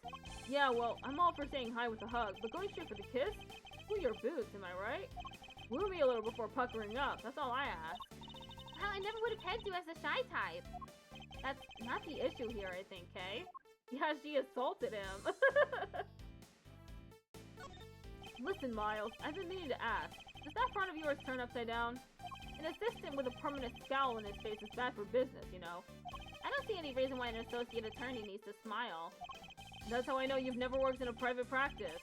It's all about building trust, man. You've got to create rapport with your clients. Smile here, a wink there, a hug to break the ice, and a card to show you're legit. Otherwise, they'll never open up. Yes, well, each their own, Fender. I'll give it to you straight. Running the biz was tough going at first. I mean, Gregory Edgeworth, man. Those are some pretty big shoes to fill. I see. And what kind of cases does the firm take on? Might be better asking what we don't. We do murders, parking fines, the whole 9 yards. Our basic principle is this. Everyone deserves a defense. So you've never refused a request? Well, let's just say I have certain preferences in the clients I work with. But didn't you just say that everyone deserves a defense? I'm just messing with you, little sis. Of course we treat all our clients the same. I mean, Gregory's name is still above the door. I've got to live up to his ideals, you know? And that means always doing my best for everyone. Edgeworth & Co. The firm my father built, huh?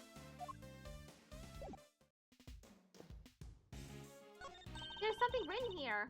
It seems to be about the prisoner in his cell. Prisoner number D-258. Classification, Captivus pericolysis. He may look fearsome, but this lively fellow is actually a sweet-natured herbivore. He even has a pet penguin named Winnie. He's skilled at giving such real, gripping testimony, you'll swear you were there at the crime scene, too. The end. It's the kind of thing you might expect to read in a zoo, not a prison. About the person who found the body, do you happen to know where he is right now? Could be in one of the workshops, I guess. Usually it is at this hour. Then it seems the workshops are our next point of call.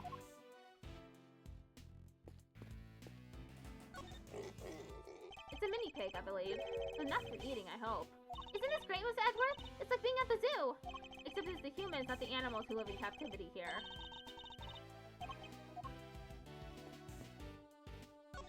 Look, Miss Edgeworth, it's a monkey mountain! Not something I ever expected to see in a prison, I must say. Doesn't it look fun? Not in the least. And while we were on the subject, you are not under any circumstances to climb on that structure. Do I make myself clear? But I have to show that monkey who's boss! Please, Kay, you really don't. This bench has seen better days. It's covered in rust. Yeah, only cats would dare take a nap on there. And maybe Gummy. I fear you may be right. Do you have a moment? We have a few questions for you. Oh, who's a good girl? You're just perfect. She really is. She's beautiful. Meow. He's finally noticed me, I think. I was wondering, what's her name? It's Waggy, ma'am. She's my little friend. Yes, right. As you were then. But I need our answers, not slothful puns. Why is there a rabbit just... I nearly tripped over it.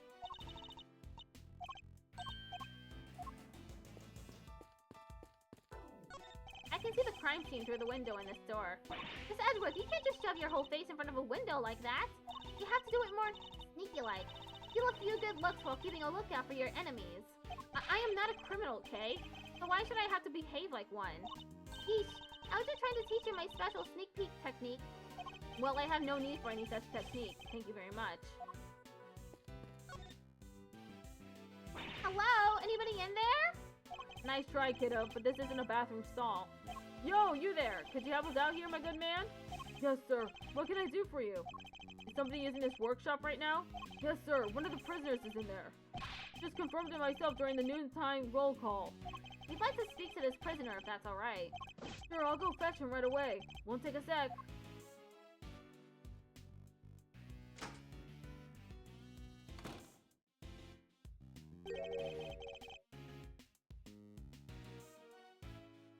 Hey guys, it's your boy Red Guy. Today I'm gonna see if I'm faster than this mousetrap. Mousetrap noise. Because I'm not faster than this mousetrap. Well, at least you tried, huh? This one's all yours, Mozzie boy. What? Why? Let's just say I'd rather not roll the dice on someone I don't know, yeah? Huh, and I thought adults were all supposed to be strong and brave. Well, you're not looking so brave yourself right now. Let's call it even. Here they come. Hello. Yes, hello. I hear you wish to speak with me. Not exactly the hardened criminal we were expecting, is he? My name is Miles Edgeworth. I'm a public prosecutor. A prosecutor, you say? Eddie Fender, attorney at law. What happened to being too scared to handle this? Listen, sorry about my pal here. He gets the weirdest ideas. Prosecutor, indeed. That'll be the day. He's actually just an associate. Jeez, Miles, get a grip, will ya? He's right.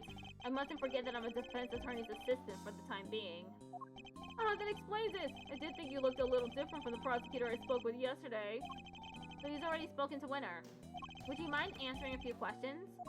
No, of course not. I'd be delighted. The name saw it. Frank saw it. The witness is all yours, my young associate. Sure, have the intern do everything. Why not? Mr. Sawit, you are no doubt aware that a murder took place yesterday. Would you mind telling us where you were at the time the body was found? Yes. I was in the workshop there, working as one might expect. What kind of work were you doing? Well, I'm actually retraining at the moment. I'm hoping to become a stylist, you see. A pet stylist, that is. Yes, so I've been studying hard and practicing every moment I can. An unusual field of study befitting an unusual prison, I suppose. And that's it. I certainly didn't see anything. Interesting. I barely asked him anything at all, and he's already sweating bullets. So, yes, I'm afraid I won't be able to help you. Sorry. Hold it! No, I'm the one who's sorry, Mrs. Sawit. But this interview has only just begun. I mean, even if you were to ask me, You know something, don't you? That's... He's definitely hiding something. I'll need to push him a little harder if I'm going to get any answers.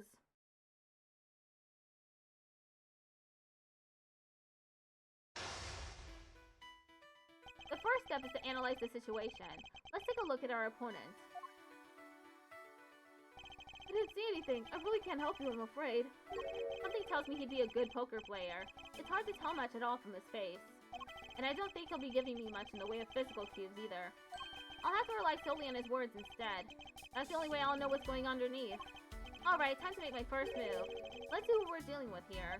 He may be good at hiding his emotions, but everyone has to tell. Mind test. Commence.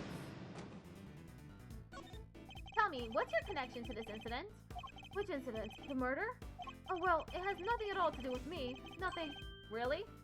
I wouldn't dream of getting involved in anything as ghastly as that. Well, you see, how can I put this? I like to think of myself as an upstanding citizen. A good person, if you will. If you don't have anything to ask me, I do need to be going. Perhaps a little more proactivity is called for. Mr. Sawit may be good at hiding his emotions, but he also has to tell. I just need to watch for it and respond.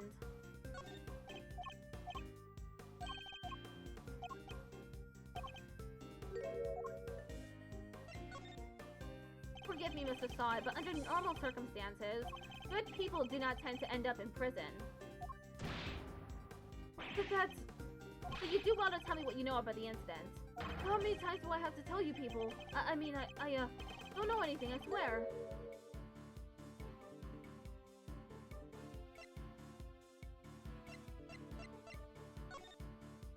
Surely you've noticed, Mr. Sawit, that I have you exactly where I want you. Really? It seems to me you're just wasting my time. You should have picked my words more wisely.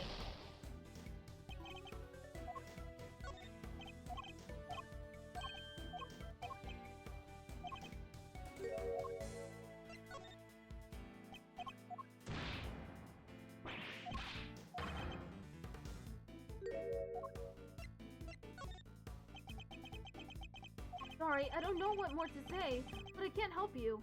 My apologies, Mrs. Sawit. But considering that the incident occurred right here in the prison, I find it very hard to believe that you know nothing at all. Oh, well, yes, I suppose I can see how it might seem unlikely. But if you're looking for the person who found the body, you'll have to look elsewhere. Why do you think I'm looking for the person who found the body? I certainly never mentioned any such thing to you. Is it because you do know something you're not telling me after all? No, I just sensed that's who you might be looking for, that's all. I'm simply a pet stylist in training. I don't know anything, truly. There's no doubt about it now. This man is hiding something big. In which case, let's find out what he did yesterday, the day of the incident. My opponent is very good at hiding his true feelings, but not for long. It's time to smash that mask of his and see what lurks behind that phony smile. Tell me about the day of the incident. If you really don't have anything to do with the murder, then you have nothing to hide, right? Well, the day of the incident? Oh gosh, I mean, so much happened.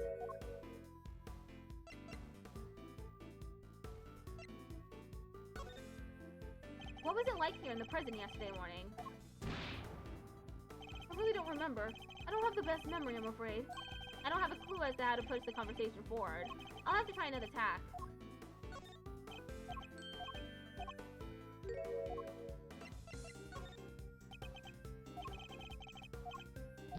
Okay, I should have said the other thing.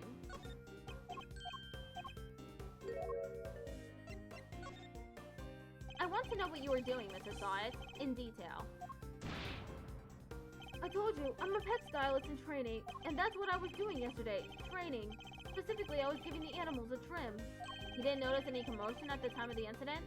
I would imagine things were suddenly quite tumultuous around here. Well, commotion, you say? No, not really. Maybe I heard someone, but...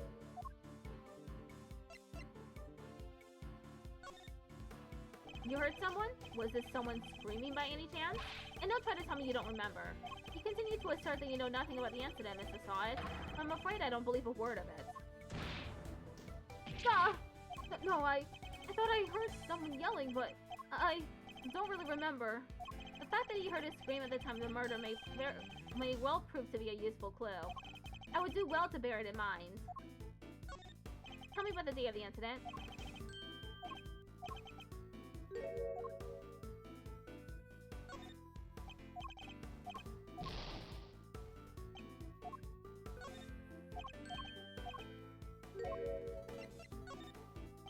I've exhausted this avenue of inquiry. Let me try another angle.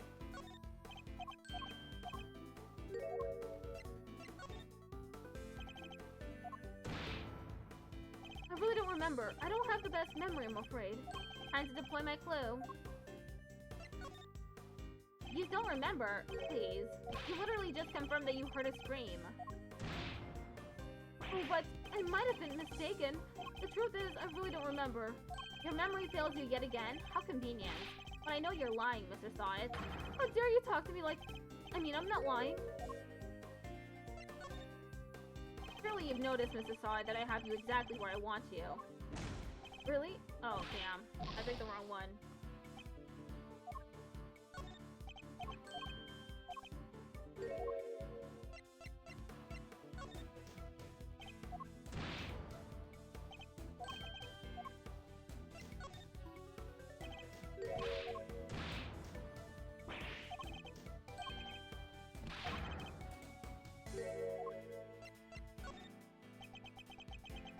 Look, if you must know, when I'm working with the animals and I get into the zone, they're all I see. Am I to understand you have something of a talent for animal grooming then? Well, my sister's technique could use a little work, but I'd say I'm quite good with the animals. They seem to like me. I'm especially good at calming them down when they get scared. Scared? And when exactly do they get scared? Surely it doesn't happen very often. Well, no, thankfully it doesn't.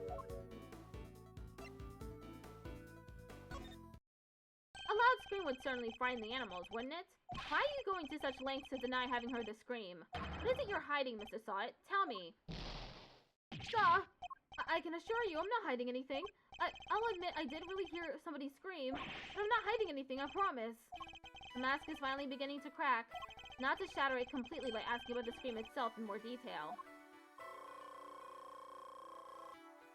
I'm afraid you're about to learn a painful lesson, Mr. Sawit. The hiding things from me never ends well for my opponent. When did you hear this scream? Oh, wait, now I remember. I forgot about the show. He put on a show for his prisoners around the time of the incident, you see? Yes, performing animals, if I remember correctly. That's where I was in the morning. So now you wish to claim that you didn't hear a scream because you were at the show? You do realize that goes completely against everything you've told me so far. And what are you going to do about it, huh? That is, my memory is patchy, as they say. The animal show really has to be seen to be believed. It did it? I mean, what kind of animals did you see? Let me think. A whale? Enough of your lies. You were nowhere near the show, were you? Well, I seem to remember being there, but maybe I wasn't. It's clear Mr. Sawit wasn't at the show. This feels like a vital clue. Who did you hear screaming? Wait, I just realized I made a mistake. When the incident happened, I was out in the yard. Yes. So, I didn't hear anyone screaming. No one at all. Time to deploy my clue. How long are you planning to game up these lies? I already know that you weren't at the show. The game's up, Mr. Sawit. It's high time you told me the truth. I demand to know about this scream now. I can't tell you what I don't know. I didn't hear any scream, not from the person who found the body. How curious. Most people would assume that the scream had come from the victim. So then why do you think it came from the person who found the body, I made a mistake, that's all. How, Mrs. Sawit? How did you know it was the person that found the body who screamed?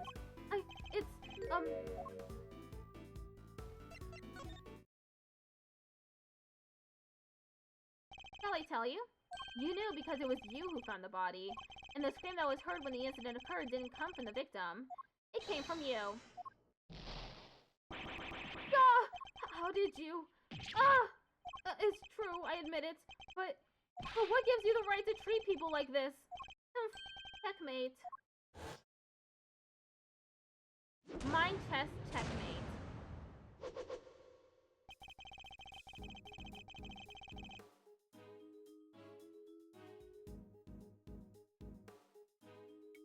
Now that we've established that you were the one who found the body, Mrs. Sawit, I believe you have lost any standing you might have had to withhold your cooperation.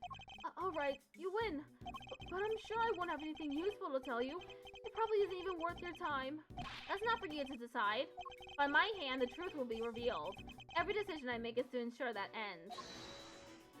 Except, that's not exactly what we're here to do, is it?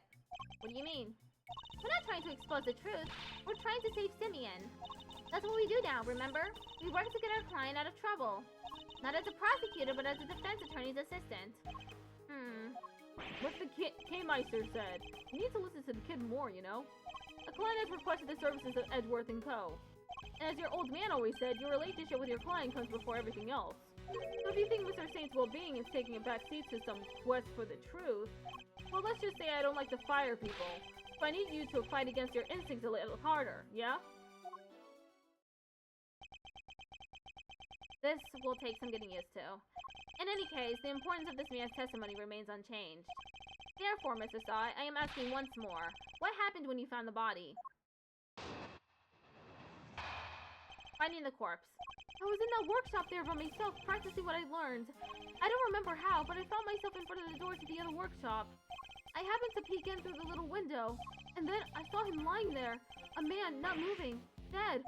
I quailed in fright and found myself screaming in sheer terror.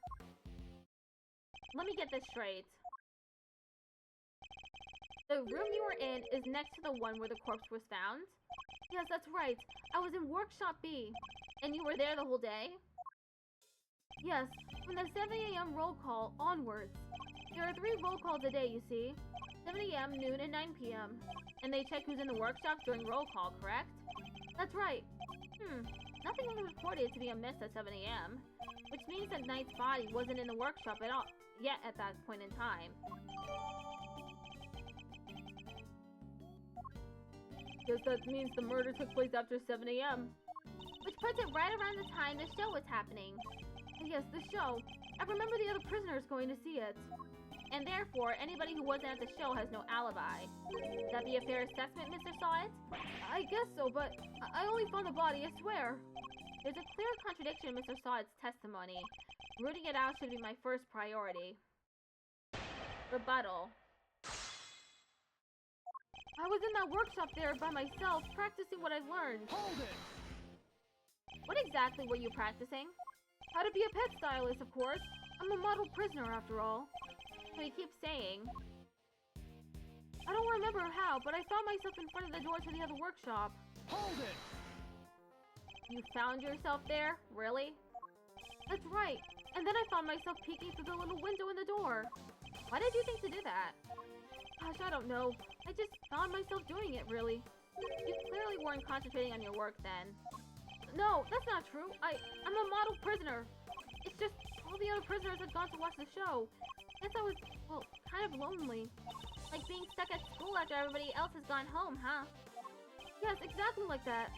Anyway, I found myself in front of the door to the other workshop, and I happened to peek in through the little window. Hold it! Does that mean you didn't get a good look inside? No, I couldn't. The window was not only small, but it had bars over it, you see. Not exactly a panoramic view. They're just so the guards can check what's going on, right? That's right, yes. You're a very knowledgeable young lady. You bet. I guess you could say I know a little something about prisons now, too. I'll have to remind myself to address this newfound interest later. Anyway, yes.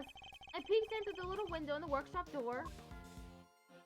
And then I saw him lying there. A man, not moving, dead. Hold it! Could you tell right away if it was a man or a woman? It was clearly a man. His physique, his clothes. It was also very clear that he was dead. You could tell just by peeking through the little window? Look, let's just say this wasn't my first dead body. What? You mean, you're in prison for my eternal shame, yes. This was, however, the first time I had seen another person's handiwork up close, so I quailed in fright and found myself screaming in sheer terror. Hold it! Do you recall how exactly you screamed? Any words you might have used? No. I only remember that I screamed. Folks don't tend to remember much when they're busy crying out in terror, Miles. Exactly. So yes, I screamed. That's all I remember. He presents himself as an innocent bystander, but nothing could be further from the truth. Given what he is, things couldn't have happened as he claims. The contradiction in his testimony is as clear as day. I just need to present the evidence that proves it.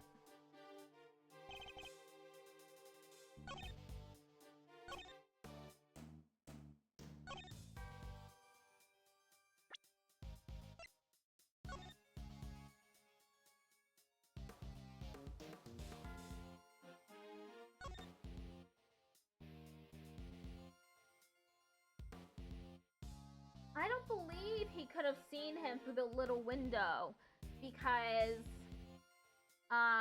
the little window you can only see like in the front, but the body was towards the back of workshop A. It might be this. Objection! Damn it. That wasn't the right one.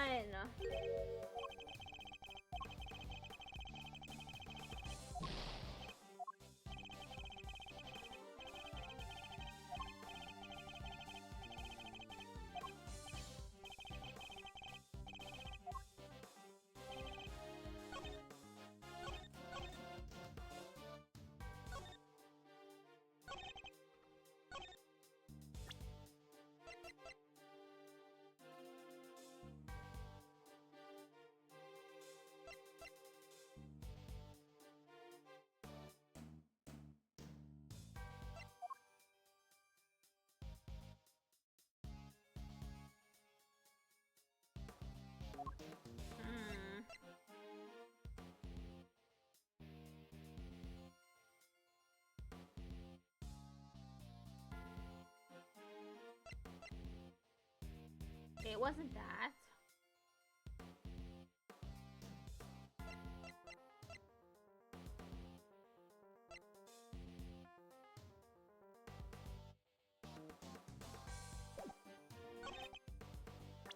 Is it this? Objection! Okay.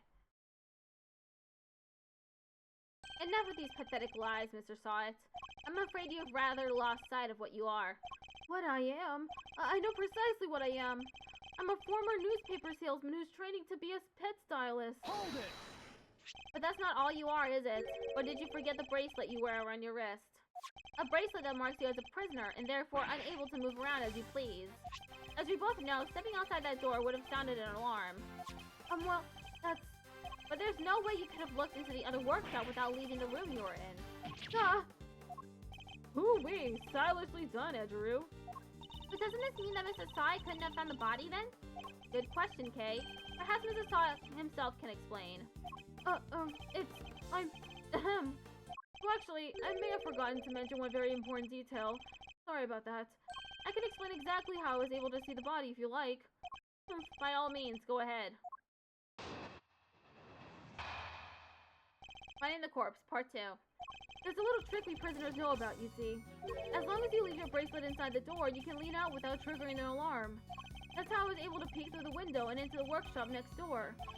Inside, I spotted the victim's dead body, which made me scream in fright. So he's saying... he was able to take a look next door because he had kept his arm inside workshop B as he leaned out. Please don't tell anyone about our little trick, especially not the guards. Please? Is this it? Is this all he was hiding? I'd better dig a little deeper into his testimony just in case. Rebuttal. There's a little trick we prisoners know about, you see. Hold it! Tell me some more about this trick, Mr. Sawit. Of course. It's quite simple, really. As long as you leave your bracelet inside the door, you can lean out without triggering the alarm. Hold it! I suppose this allows you to enjoy a little taste of freedom? It does. To be honest, it's one of the few things that brings me joy anymore. A rather surprising source of joy, but rule breaking isn't exactly a demonstration of remorsefulness, is it? Oh, but I am remorseful. I always am. I'm a model prisoner after all. I'm beginning to suspect that he doesn't know what a model prisoner actually is. So use this trick to peek through the window. That's right, yes. I made sure the guard wasn't looking and leaned down into the corridor. That's how I was able to peek through the window and into the workshop next door. Hold it! Why did you make so much of an effort just to take a look? Well, you see, I heard noises coming from next door. And that room was supposed to be empty, so I thought it was strange. And you went to look as soon as you heard these noises? Yes, of course. I had to see what was going on, so I went right away.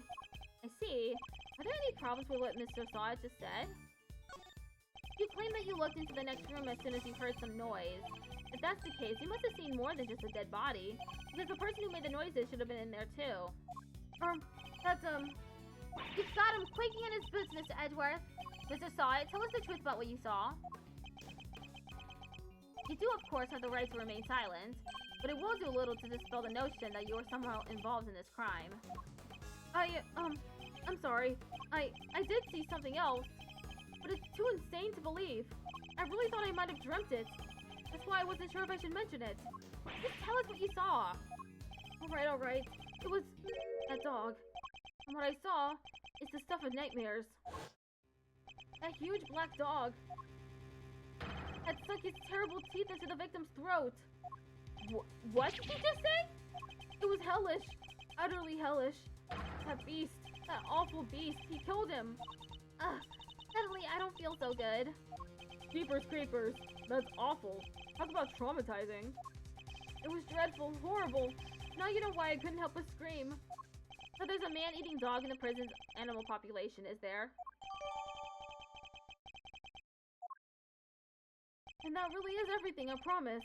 You believe me, don't you? For now. This one seems too far-fetched to lie, even for you. I'd like you to append what you just told us to your testimony, if you don't mind. Very well. Inside, I spotted the victim's dead body, which made me scream in fright. Hold it! How much do you remember about the man you saw? Oh, I remember everything. Let's see. He had blonde hair, and his neck was covered in blood because he was dead, yes. We know that, Mrs. Saw. Thank you very much. I'm just telling you what I saw. I thought you attorneys were obsessed with the little details. There's some serious venom behind those words. Something tells me he may not have had the best experience with defense attorneys in the past. I also saw that black dog, his mouth clamped tight around the man's throat. Hold it! You're sure this black dog was biting the victim's throat? Yes, there was blood everywhere. The beast's mouth was dripping with it in. Whoa, whoa, whoa. Spare us the gory details, will you? Who was the victim? Was he... Eek! Don't say it, don't say it! Do you really need to ask him that, Mr. Edgeworth? Oh, hey, what was that punch for? I'm on your side here. He wasn't moving at all. He was just lying there. Meaning he was already dead. There was so much blood just oozing from his neck. Oh, he was dead as a doornail, I'm sure of that. Not even the twitch of a finger. Just lifeless. Eek, enough already. Why do you have to go into every little detail like that? Give you a nice, accurate testimony. That is what you want, isn't it? Shall I add what I've said to my testimony, Miss Edgeworth? Please do. It was awful, I tell you. Terrible. Oh, he was dead as a doornail, I'm sure of that. Not even the twitch of a finger, just lifeless. Hold it! He paints a very vivid picture. Well, I had a front row seat, I suppose. I could almost feel the agony of the poor man's final moments. I don't think I'll be getting any sleep tonight, Mr. Edgeworth. You won't? Well, that's unfortunate. Yeah, and it's all your fault for pressing him for more gory details. I'll be having nightmares tonight myself. It's all still so fresh in my memory. I remember seeing his ring gleaming as I caught the light. It featured a snowflake motif in relief. Hold it! A snowflake motif in relief? You seem to have a very clear memory of this ring, Mr. Sawit. Well, I used to go door to door selling newspaper subscriptions, you see. I had to take people in at a glance. Their appearance, their mood, that sort of thing. Figuring out who exactly you're dealing with is the first step in any sale. Except in this case, you were figuring out a corpse. What can I say? Force of habit. One that served me very well in my sales career, if I do say so myself. Even so, you seem to have remembered things to an uncanny level of detail. I suppose. Nevertheless, it's true. I remember the ring, the relief, all of it. Is what he's saying even plausible, though? Perhaps I should take another look at the condition of the victim's body as we found it. I know what I saw, Mr. Edgeworth, and my eyes don't lie. The knight was bitten in the throat by a dog that lives here in the prison. Not the most plausible of explanations, I have to say. Well, they do say that pets take after their owners. But there are some things they shouldn't take after. Not if they're supposed to help reform their owners. Otherwise, what's the point of having an animal therapy program? I should probably ask Mrs. Sod a little more about this dog.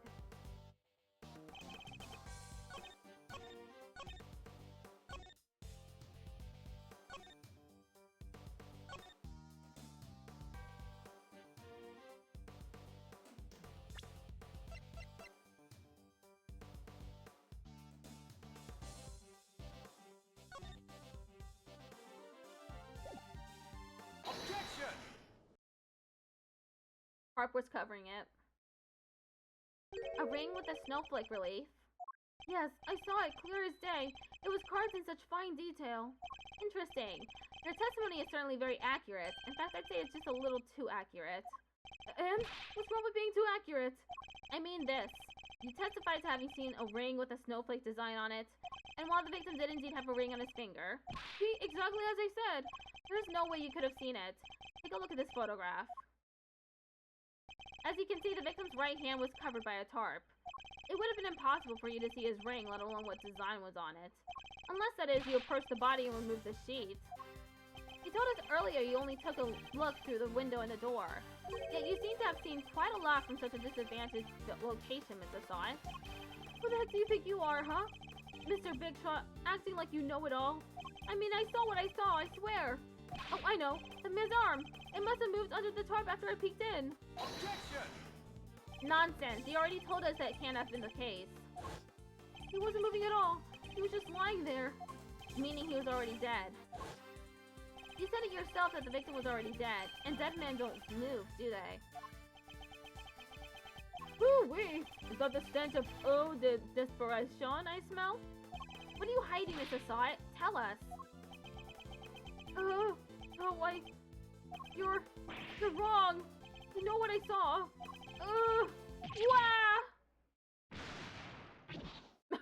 What? Why'd he do the world? He just threw his toupee at Edward's face. So strange. Ad starts in 1 minute. You couldn't let it go, could you? Had to keep on poking and prodding.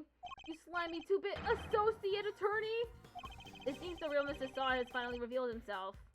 Whoa, that's quite the rug he was rocking. Came straight at you like some kind of flying black cat.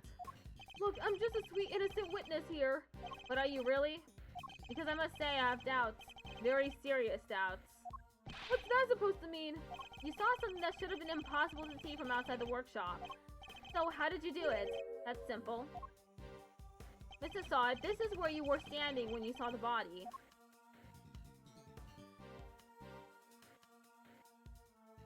Take that!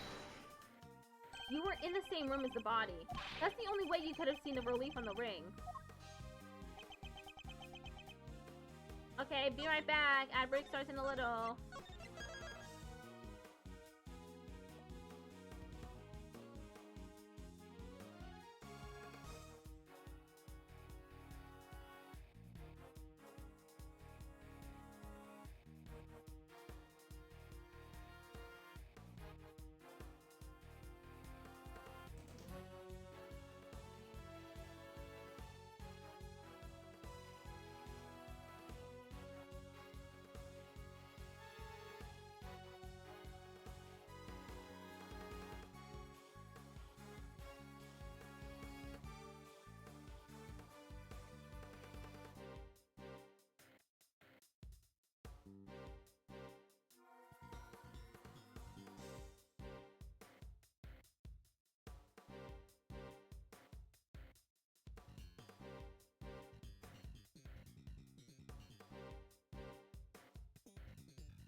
Okay, I'm back.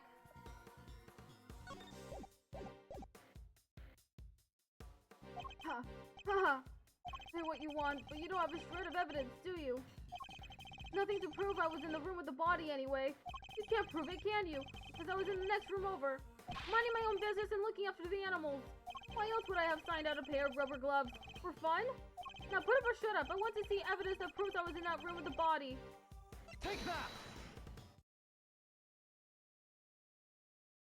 Remind me, Mr. Sawit, what were you doing when you discovered the body? How many times do I was practicing my pet styling techniques. Of course. Then perhaps this rubber glove might mean something to you. But that's... This glove was found by the victim's body. I believe it was dropped by the killer. And I can't help but notice that you have a similar glove tucked into your apron.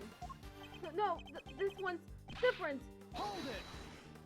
Yes, that one does seem awfully lonely, doesn't it? It's just a rubber glove. There are hundreds of them all over the prison. This doesn't prove anything. Objection! Not yet, perhaps, but if I were to ask the police to check this glove for prints, I have a feeling the results would be rather fascinating.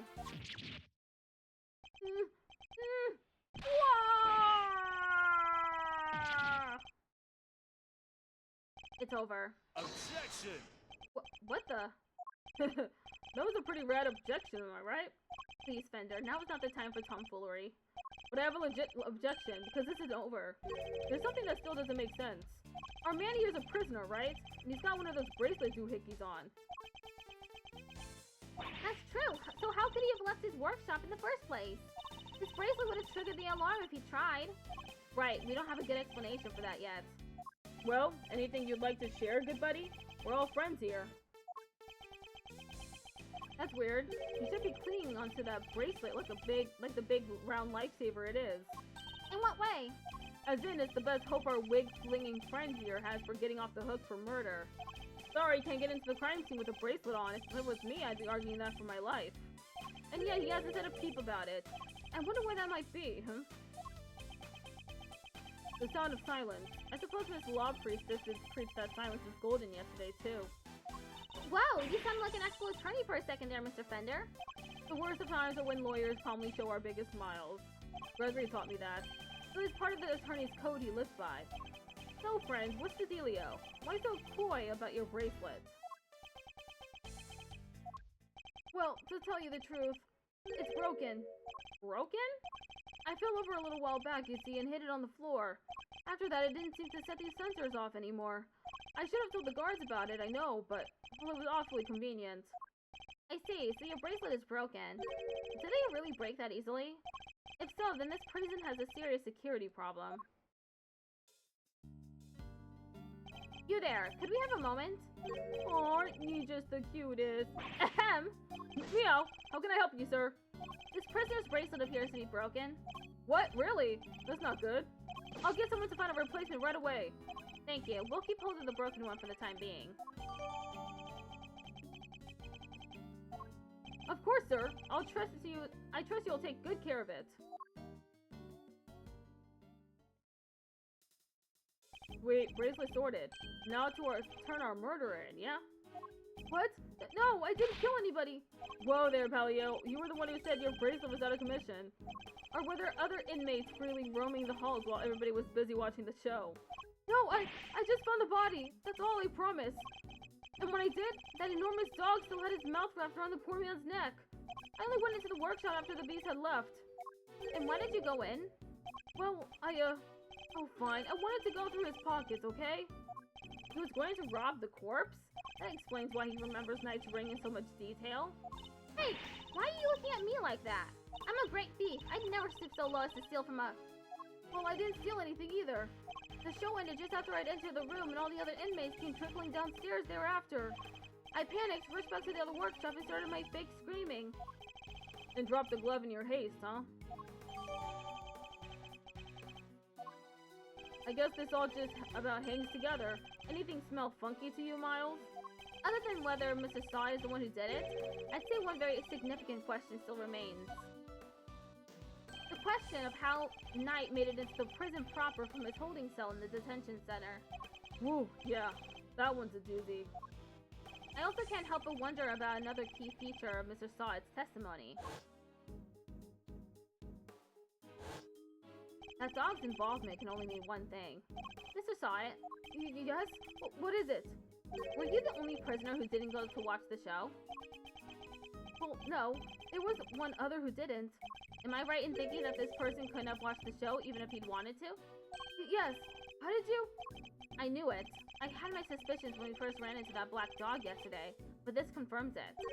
For a criminal that dangerous to end up in a place like this is unbelievable, but where is this person's cell? You're going to see him? Who are we talking about here? Him! He's not like the other prisoners you see. You know, he's special, gets treated like royalty. This better not be Manfred von Karma. But you didn't hear that from me. All I'll say is, if you value life, you'll stay well away from him. What? Will you please stop trying to scare us all the time? The big cheese, huh?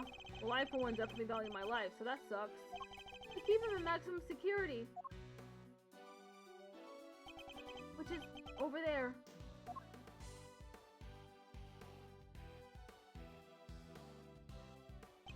Maximum security. Well, that's certainly one way of treating someone differently.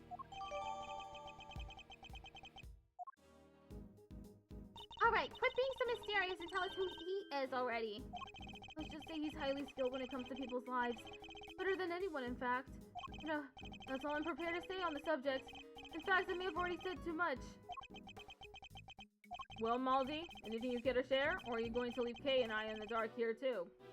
The mystery man in maximum security is an old acquaintance. Let's go pay him a visit. I suspect we'll find our dark canine friend there, too.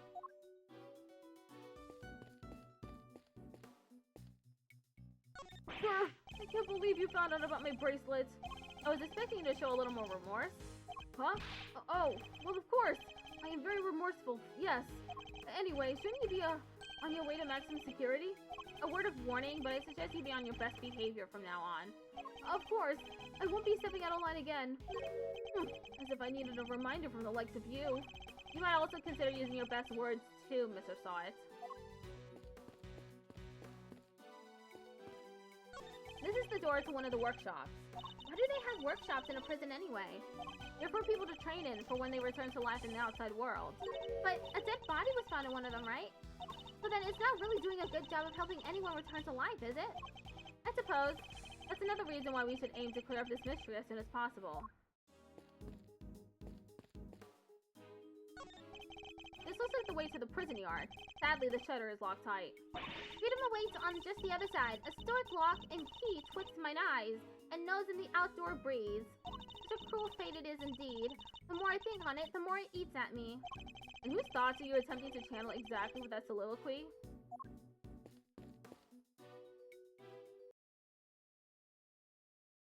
March 28th, 12:41 p.m. Prison, maximum security. Wow, it's pitch black in there. I can't see a thing. But didn't you say that the Yatakaratsu takes flight even in the dead of night or something? Even in the depths of night, when no other bird dares to take flight. One alone soars to shine, the light of righteousness on the world's flight. And that one is me, for I am the great thief, Yatakaratsu. Whoa, you're one powerful performer. Thanks, but that doesn't help me see in the dark. I'm a human, not a three-legged raven. Eek! Whoa. Mr. Edgeworth. That voice, I knew it. It has been far too long. You remember me? I could hardly forget now, could I? After all, you are the one who put me away.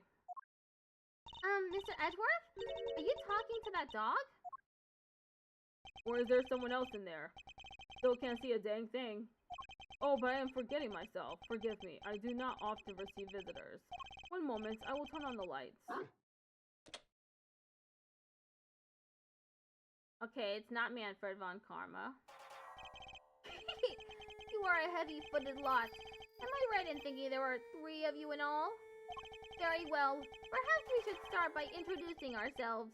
I am Bodhidharma Kanyas. Okay, what is the pun in this name?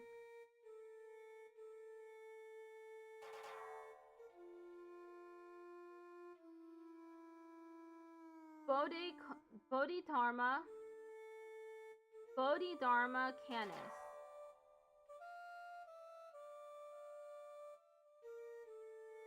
I don't know. As you may have gathered, Mr. Edgeworth and I are old acquaintances. Candace was a notorious assassin.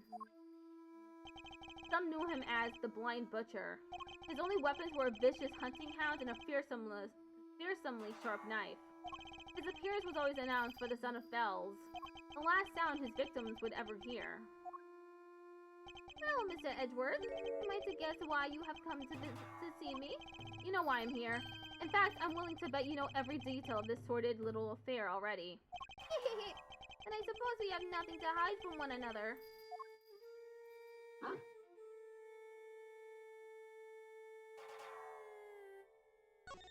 Your faithful canine friend is currently the chief suspect in a murder investigation.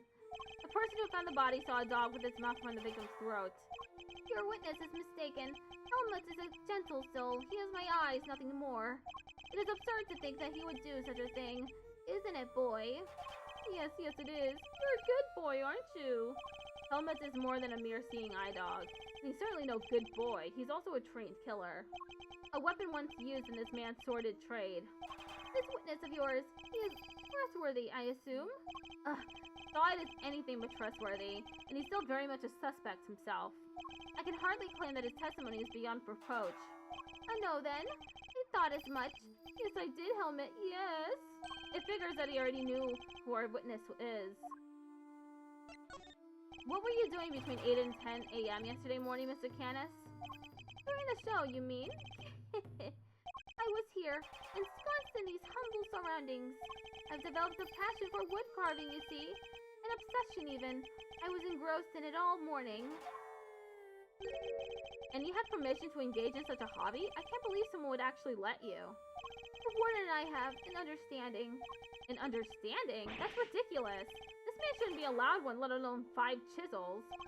They're nothing but lethal weapons in his hands. I was carving Buddhist pieces at first, but by the 674th, my interest had begun to wane. Well, that must have taken forever! Time is all I have, child. In any case, my focus has now shifted to pieces such as these. I didn't know you played chess.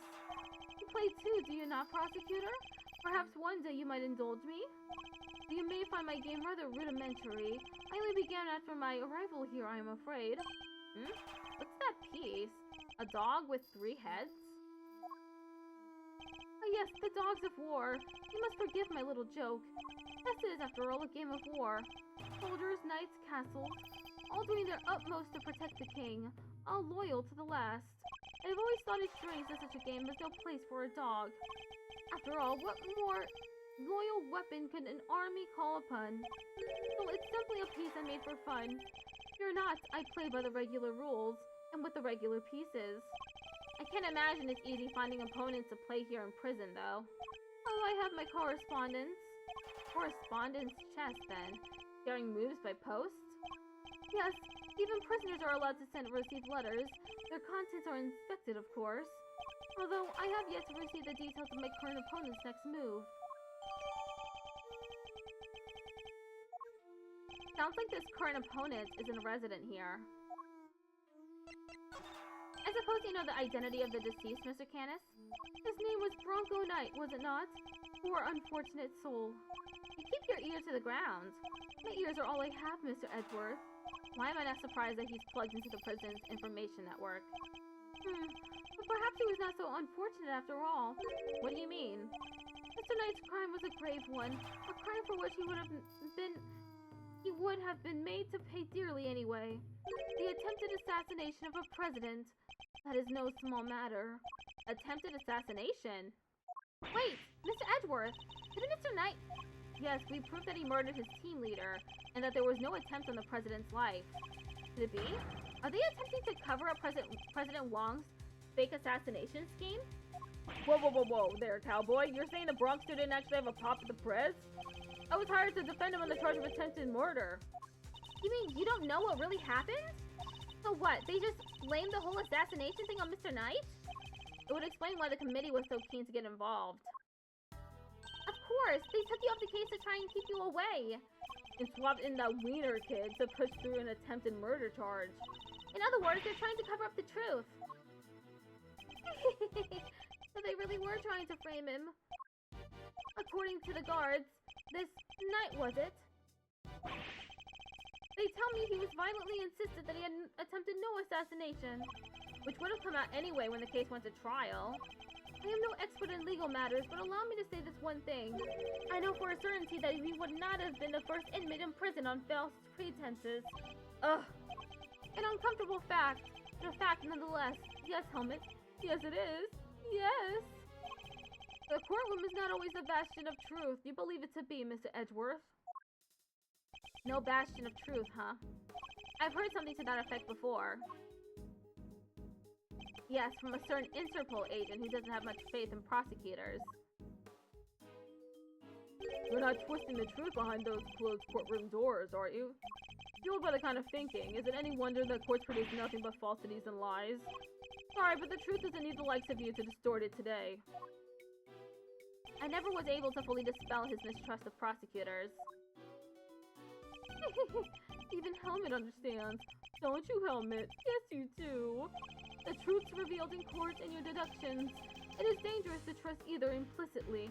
But I am not bitter. You are not the first to make me a subject of unfounded suspicions in recent days. In fact, I was visited by another prosecutor only yesterday. He was accompanied by a judge. They even dragged the warden along, her distaste for me lingering unspoken in the air. Not those two again!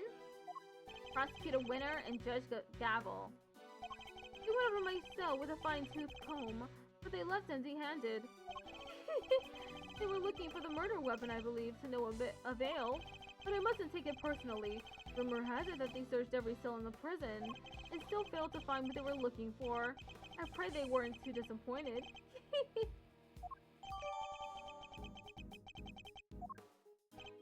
Well, that posed more questions than it answered. What do we do now? Todd's testimony is flimsy at best.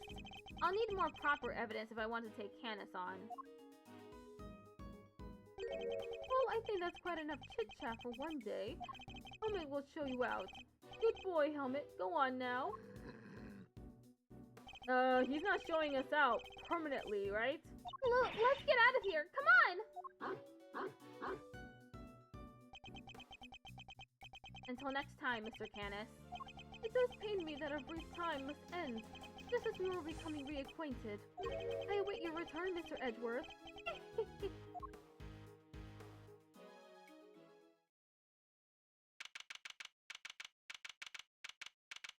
March 28th, 1:12 p.m., prison corridor. What's Kay doing up on that mountain? Now to gather the evidence I need to bolster my case. Hey, Mr. Edgeworth! That's the best hiding spot you can find? It's alright, Kay. You can come down now. Where's Fender? He ran off somewhere. I had no idea he could move that fast. Fender. So, what do we do now? You and I will continue the investigation. And I know just where to start. By solving that one particular mystery that's been dogging us this whole time. Knight's body was found in one of the prison workshops. But he was presumably being detained in one of the detention center's holding cells. So how did he wind up on the other side of those heavy security doors? Let's start by investigating the holding cells. And Mr. Knight's room, right? But, what about Mr. Fender? I'm sure he'll find us when he's ready. Sure, but he is kind of our boss, isn't he? Oh well. March 28th, 1:34 p.m. Detention Center corridor. The victim's cell is just over there. Lead the way, Mr. Edgeworth. I have just about had it. Who's that? Oh. Warden Lagarde. He must have come from the corridor marked no entry. He's still not talking, ma'am? Even with the evidence you borrowed from the precinct? No, and I've tried so many times, I've lost count. What am I supposed to do? I can't send in a blank report. I guess a killer for hire was always going to be a tough nut to crack. A killer for hire? Oh! I couldn't help overhearing Warden Lagarde, but were you just talking about Bodhidharma Canis? My, you were listening? How very gosh of you. A girl's privacy is her armor, you know. You normally conduct interrogations of the man yourself. Oh, it's not just him, darling. I try to have the occasional tete-a-tete with everyone, you see. That's what it means to be a member of the family in this little home of ours. There isn't a person who hasn't made the pilgrimage to my office at least once. Your office? How sweet. He's angling for an invite. Well, I suppose it is the hottest ticket in town. That fox is definitely alive. It's down this corridor here, darling.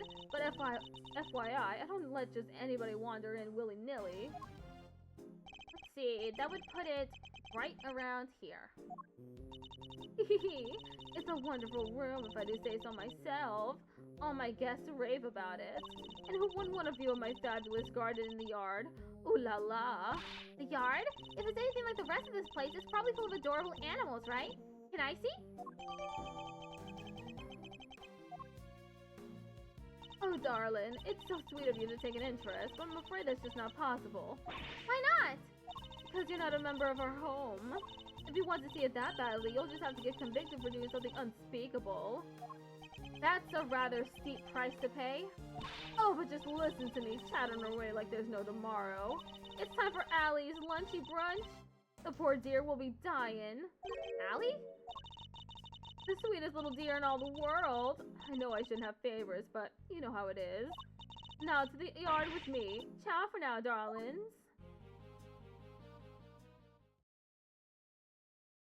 I wanted to ask her more about Candace, but she dominated that conversation from start to finish. Let's go investigate the victim's cell, shall we? March 28th, 1:43 p.m. Detention Center. Holding cell. So this is Knight's cell. When do you think he was brought in, Mr. Edgeworth? It would have had to have been the evening of the 25th, just after the events at the lake. And then, at some point, he wound up in the prison proper. But how? There must be some evidence here that will point us in the right direction. Alright, let's get looking, Mr. Edgeworth. Begin investigation. Reflected in the mirror is... a security camera! A great thief's greatest enemy. Nothing about this place is very thief-friendly, if I'm being honest. I think that might be entirely deliberate, Kay. Guard! I'd like you to retrieve the footage from the security camera and review it as carefully as you can. If you see anything out of the ordinary, inform me immediately. Yes, sir.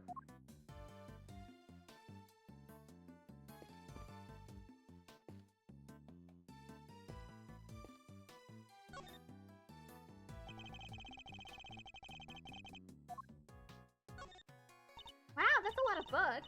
Let's take a look. You'll Laugh Tomorrow, an anthology. Understanding Animal Emotions, Life as a Pet Stylist. Maybe there was more to Mr. Knight than met the eye. Sadly, I don't think these were his. They were likely specially selected and placed here for the detainees, with the hope that they would want to better themselves during their time here. A Second Chance at Life, Interviews with a Former Prisoner. These books appear to have been written by current model prisoners and former inmates. Oh, I'd like to look at this one. 200 Days to Freedom, an escape story. And this one too, Making Money While Serving Time. This facility may have more deeply rooted problems than I thought. Ooh, what's a menu doing here, Mr. Edgeworth? It seems that those held in the detention center are able to choose what they like to eat each day. If they can afford it, that is. Money makes the world go round, I guess. But doesn't that make life super easy for rich detainees? Well, okay. Bear in mind that the people held in these cells haven't been found guilty yet. Some of them don't deserve to be punished. Quite a few of them, in fact. So you're saying it's fine that people with money don't have as hard a time of it as everybody else? Ugh! How did I wind up defending the practices of the detention system? Hey, look at this weird piece of paper. There's some sort of grid on it. Let's take a closer look. The grid appears to be a chess diagram. The victims, I suppose. What's a chess diagram? A visual representation of a game of chess. See how all the locations of all the pieces are marked? This seems to be closely fought contest. But perhaps if this pawn were... No, wait. Not now, Mr. Edgeworth. No, this is no time to be playing games. Yes, I suppose you're right. This isn't the first time I've seen this configuration of pieces. It was from a different perspective, but it was definitely the same game. Perhaps it would be wise to take another look at the evidence in my possession.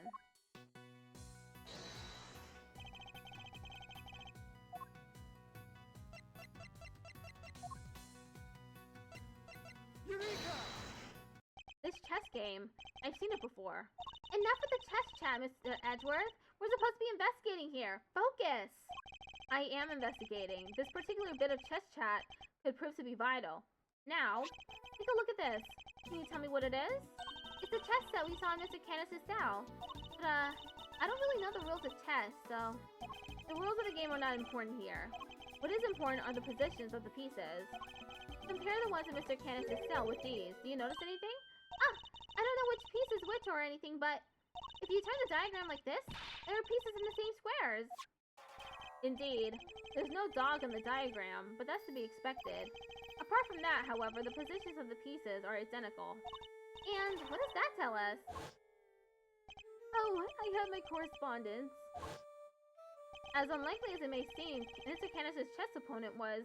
Mr. Knight? This could be just the proof we need to show that Mr. Canis had a connection to the victim.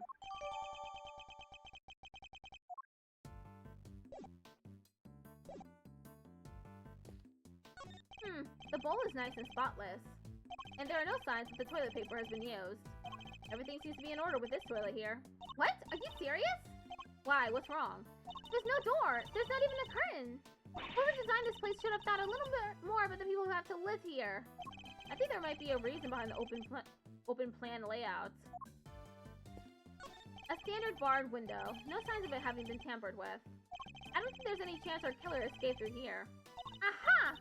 You must remember to bring something to saw through the iron bars with. As they say, fail to prepare, prepare to fail. Glad I got the chance to scope this place out. Hey, we're investigating a crime scene, not preparing for your eventual escape.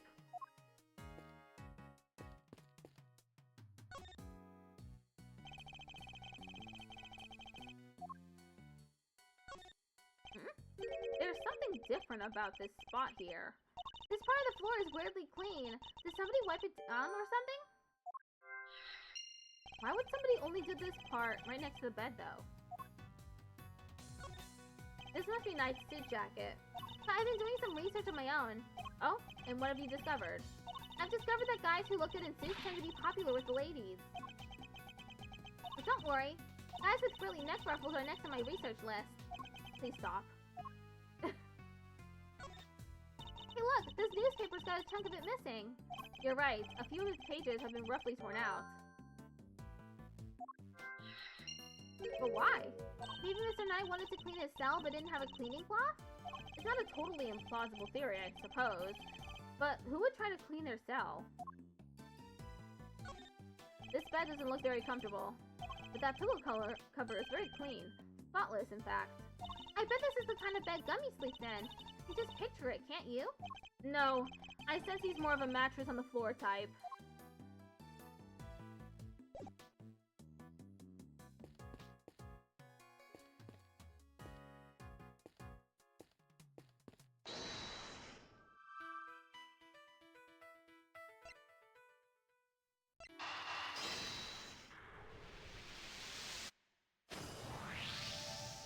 This part of the floor has been wiped clean. Maybe he spilled some grape juice? Who knows? But we can certainly imagine what he used to do the wiping. The torn out pages of that newspaper. Why wouldn't he just ask a guard for a cloth or something, though? Perhaps he didn't want anyone to see what he was wiping up.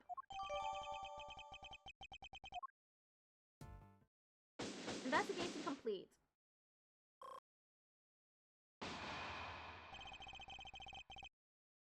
I think we've about exhausted the cell.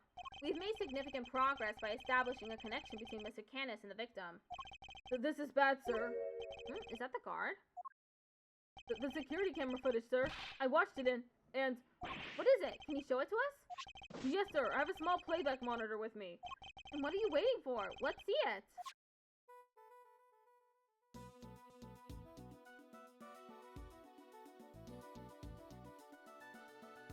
What the hell? Is that black thing? It's that dog, right? Until now, our assumption was that the crime had taken place inside the prison proper. But it seems that assumption may have been wrong. Knight had actually been attacked in this location.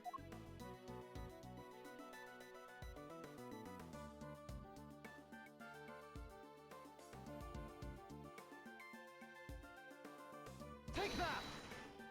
Yes, this is where the attack took place. What? You're saying that's where he was killed? But what about the video we just saw? Yes, perhaps I should reconsider. Take that!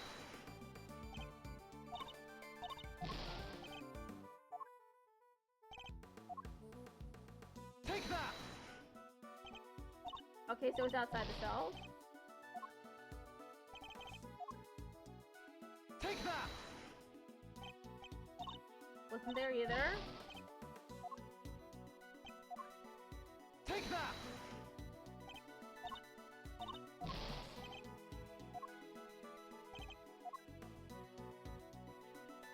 Take that! Right here in the detention center. I saw prison cells. I forgot that we were in the holding cells area. My bad. And the perpetrator was indeed Mr. Kenneth's dog. This is just the evidence we need. And if this is where Knight was actually murdered, then one of the pieces of evidence we found here in the cell takes on a whole new meaning.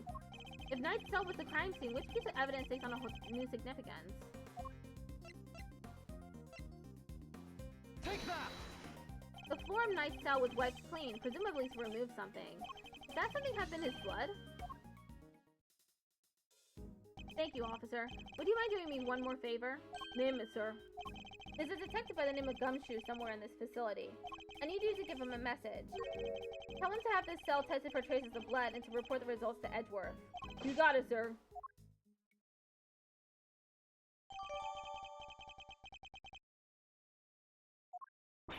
Now we can really go after that Kenneth guy, right, Mr. Edgeworth?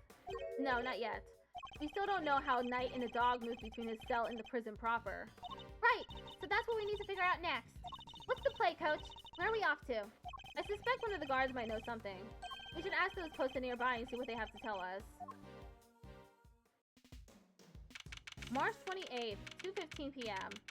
Detention Center corridor. Okay, time to get to asking. Huh? Thanks for the tour. Later.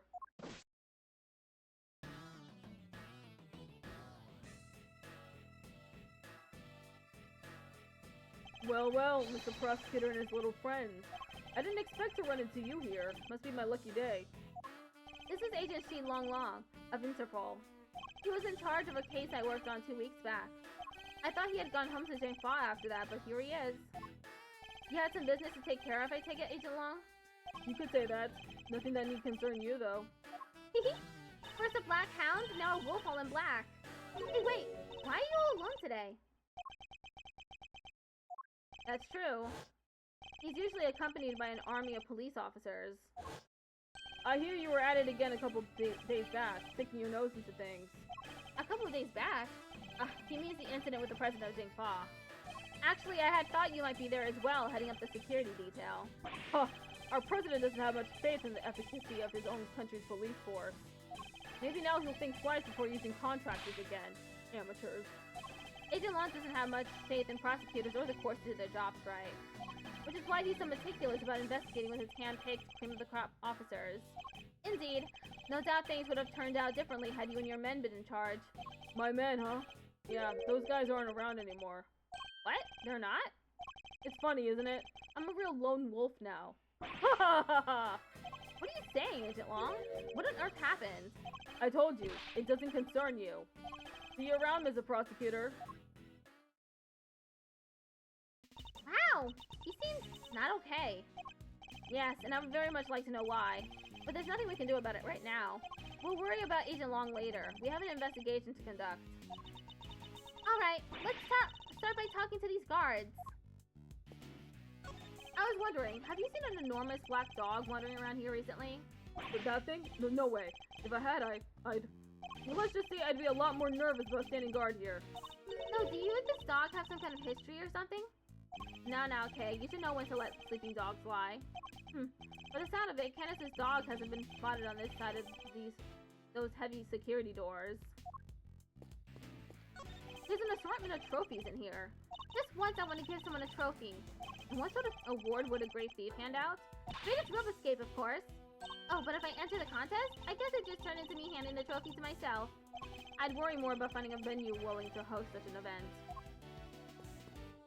Looks like there are offices down this way. No entry though, according to the sign. Don't they know that telling people not to do stuff just makes them want to do it more? It's human nature. I would argue that it's the ability to resist such urges that make us human.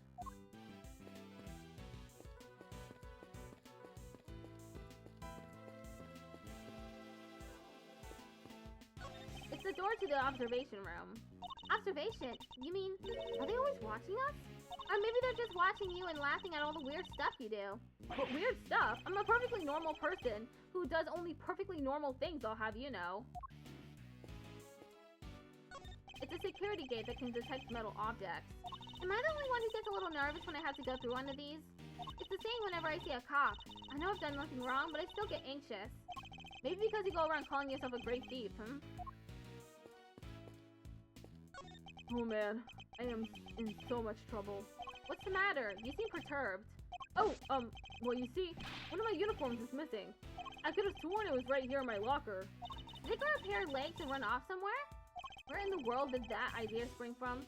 Anyway, I hope you track it down soon. I'll be rooting for you. Thanks, I appreciate it.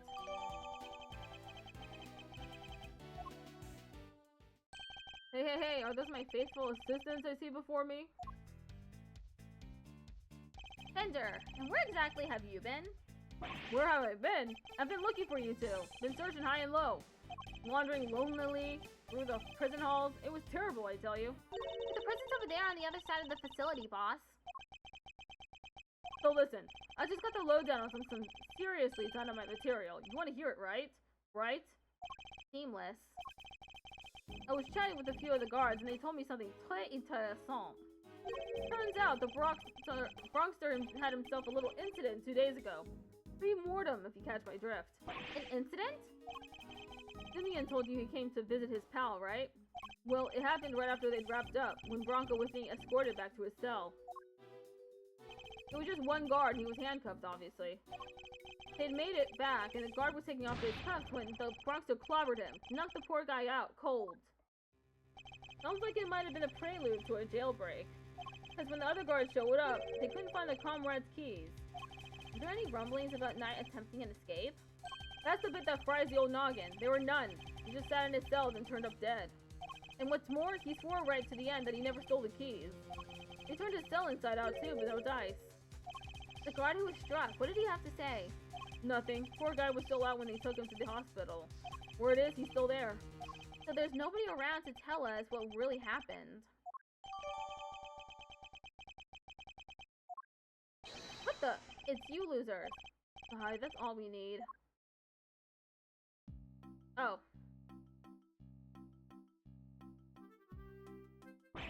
Why are you still hanging around here like a bad smell? Hey there, little buddy. Listen, Miles here is working with me now as an associate. Nonsense. They're all just here to cause trouble and turn my investigation into a fart. Eustace means farce, of course. A simple slip of the tongue. Seemed like a reasonably apt choice of words to me. Judge Cuphead, great to see you again. I know who you are. You are Simeon Saint's attorney. Guilty as charged. Now that we've broken the ice, how about a friendly... Or not. I'm totally cool either way. Now, did I hear you correctly? That Mr. Edgeworth has joined the defense team? Yep, and me too. We're officially employees of Edgeworth & Co. But a prosecutor is a public servant. You would draw your sword on the goddess to work for personal gain. It's not a problem if I'm not getting paid though, correct? Exactly, what he said. Miles here is just a volunteer. We're all about the pro bono stuff over at Edgeworth & Co. How wonderful. So you all work without reward. The goddess would surely approve. Yeah. I'm a regular philanthropist. Judge Gavel, I was hoping to ask about the grounds for Simeon Saint's arrest. That information is on a need. Is that a challenge I hear? No, I was just asking Judge Gavel. I'm always ready for a little verbal combat to show you what it takes to be a real winner.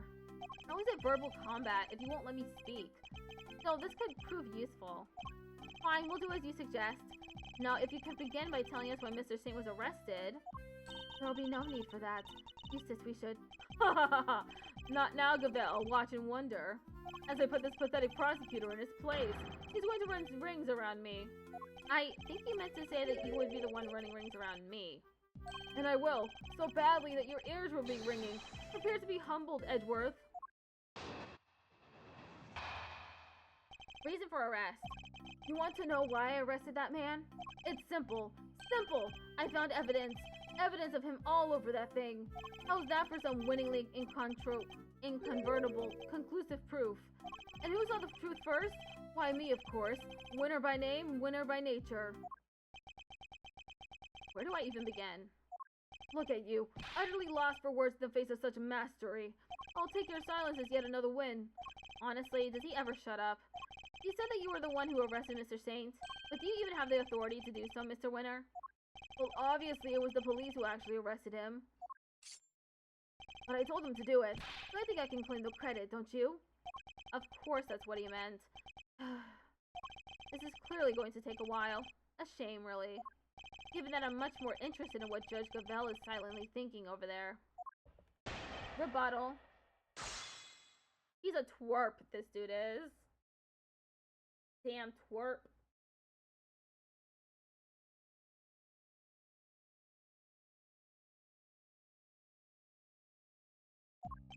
You want to know why I arrested that man? Hold it! I'm just checking, but you do know who it was you arrested, correct? Is this some kind of joke? Of course I know who I arrested. It was Simeon Saint. Good to know he remembers that much, at least. I had rock-solid grounds for arresting Simeon Saint. First-rate reasons. Hold it! Rock-solid, you say? I'm impressed. Hold on. I know what you're doing here. You're trying to butter me up. Well, it might work on the chumps you meet in court, but it won't work on me. The evidence we found is certainly rather damning from Mr. Saint. Perhaps you should tell Mr. Edgeworth about it, Eustace. Damning is right, and it was on the strength of that evidence that I decided to arrest him. It's simple. Simple. I found evidence. Evidence of him all over that thing. Hold it!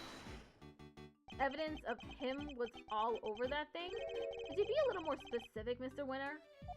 Do I really have to spell it out for you, Edgeworth? I'd hoped even you could put 2 and 2 together.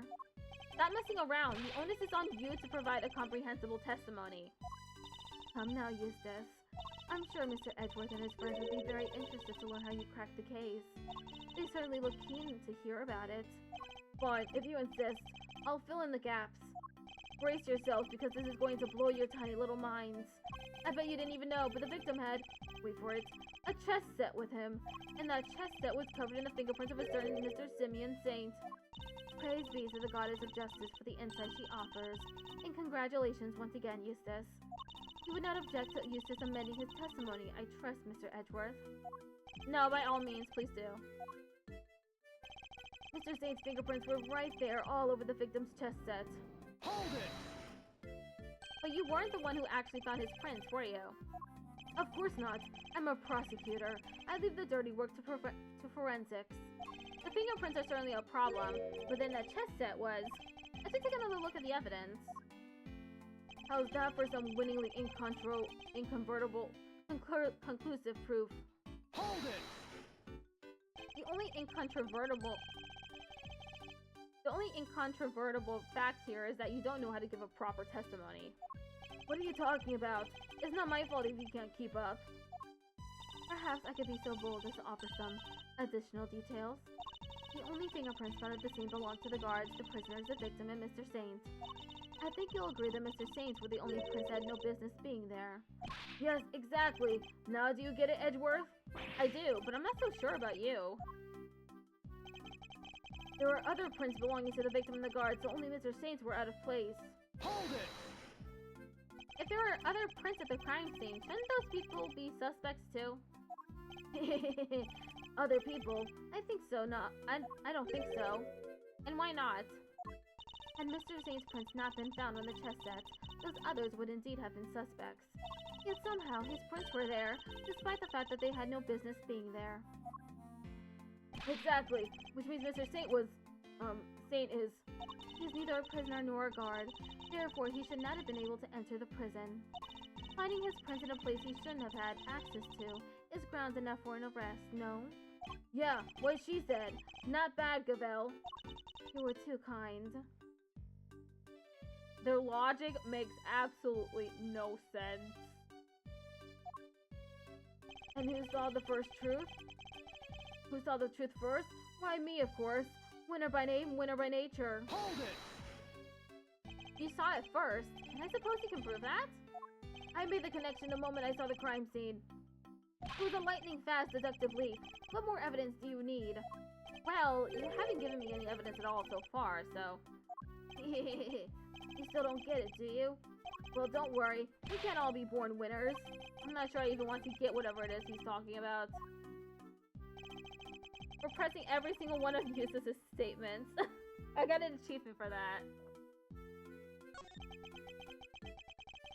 Well, that was kind of vague and really hard to follow. Indeed, perhaps I better start by teaching him how to properly express himself. Don't hold back, Mr. Edgeworth. Knock him into shape.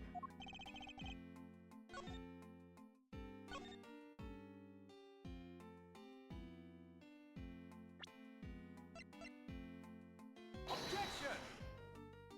And what do you think of this piece of evidence? It was the wrong statement. Overruled.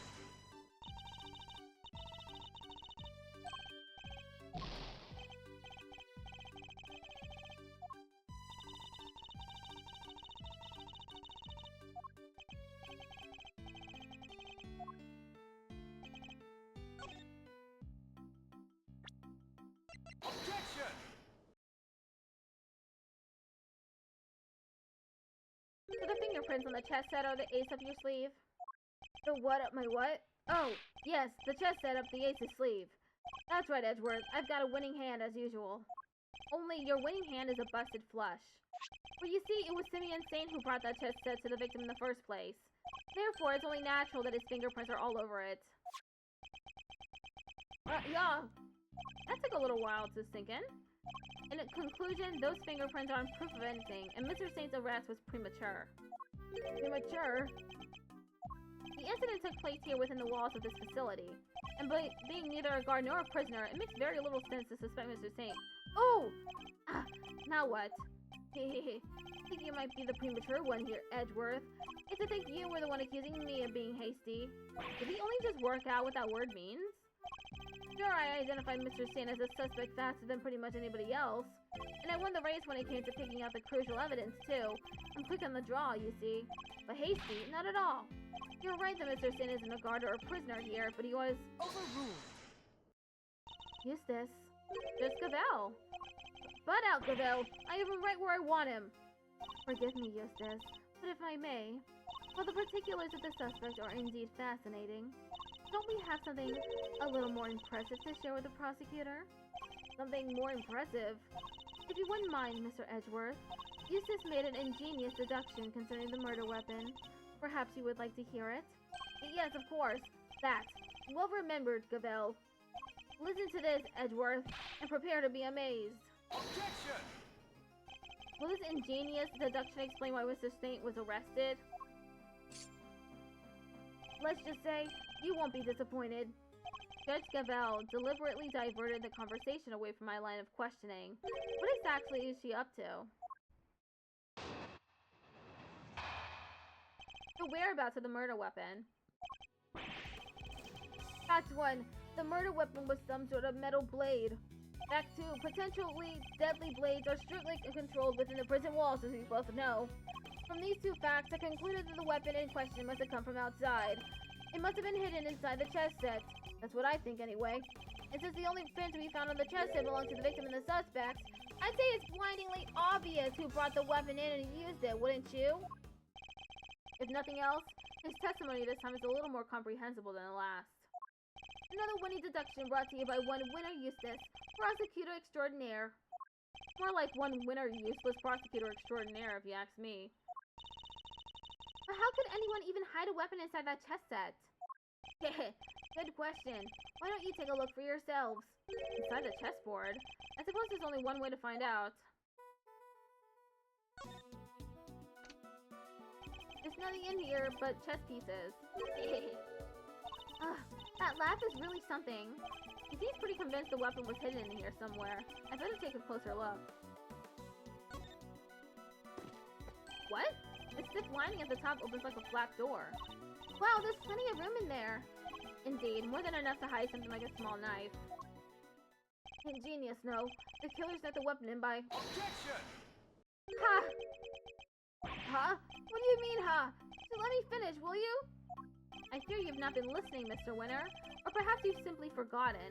The detention center is outfitted with a security gate. Huh? I mean, yeah, and? The security gate also acts as a metal detector, Eustace. We must pass through another one on the way into the prison itself, remember?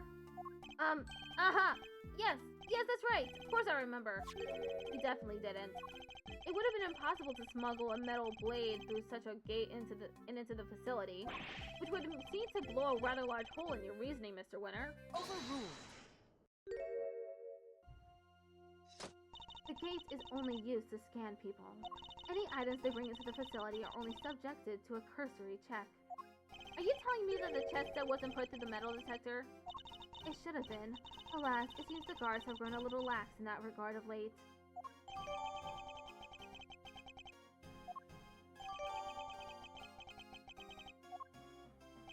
Very good. Thank you, Gavel. It was my pleasure. Now, Mr. Edgeworth, if you would be so kind as to begin your cross-examination. Cross-examination? It's like she's holding a trial. Well, no matter. Let's see how well this ingenious deduction of Mr. Winner's holds up, shall we? Rebuttal. Fact 1. The murder weapon was some sort of metal blade. Hold it! A metal blade, you say? And do you have any evidence to support this? Ha! You mean you didn't even look at the victim's injuries? Why am I not surprised, you third rate?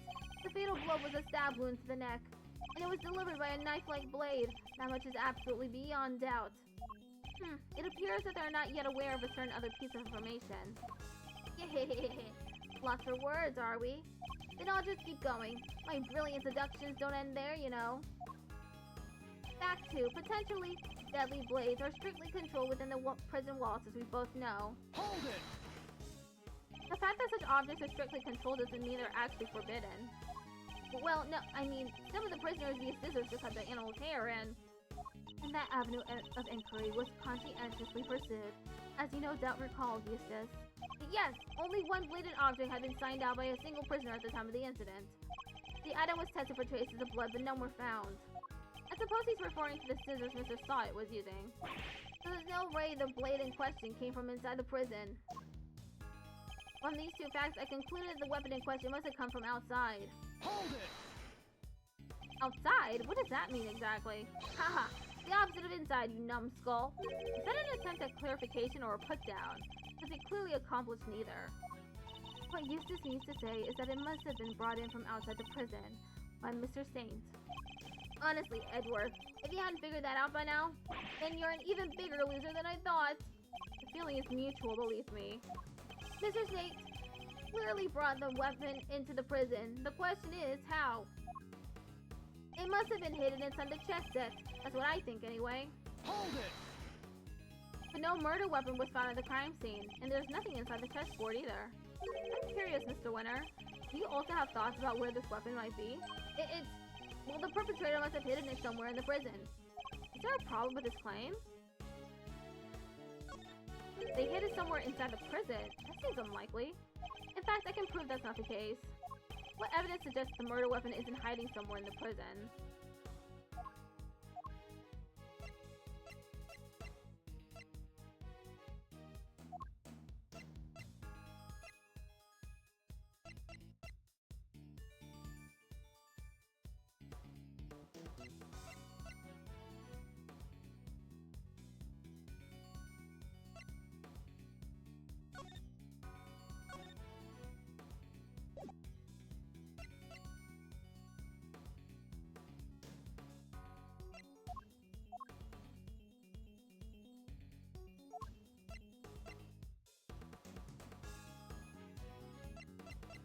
I don't think I have any evidence for this.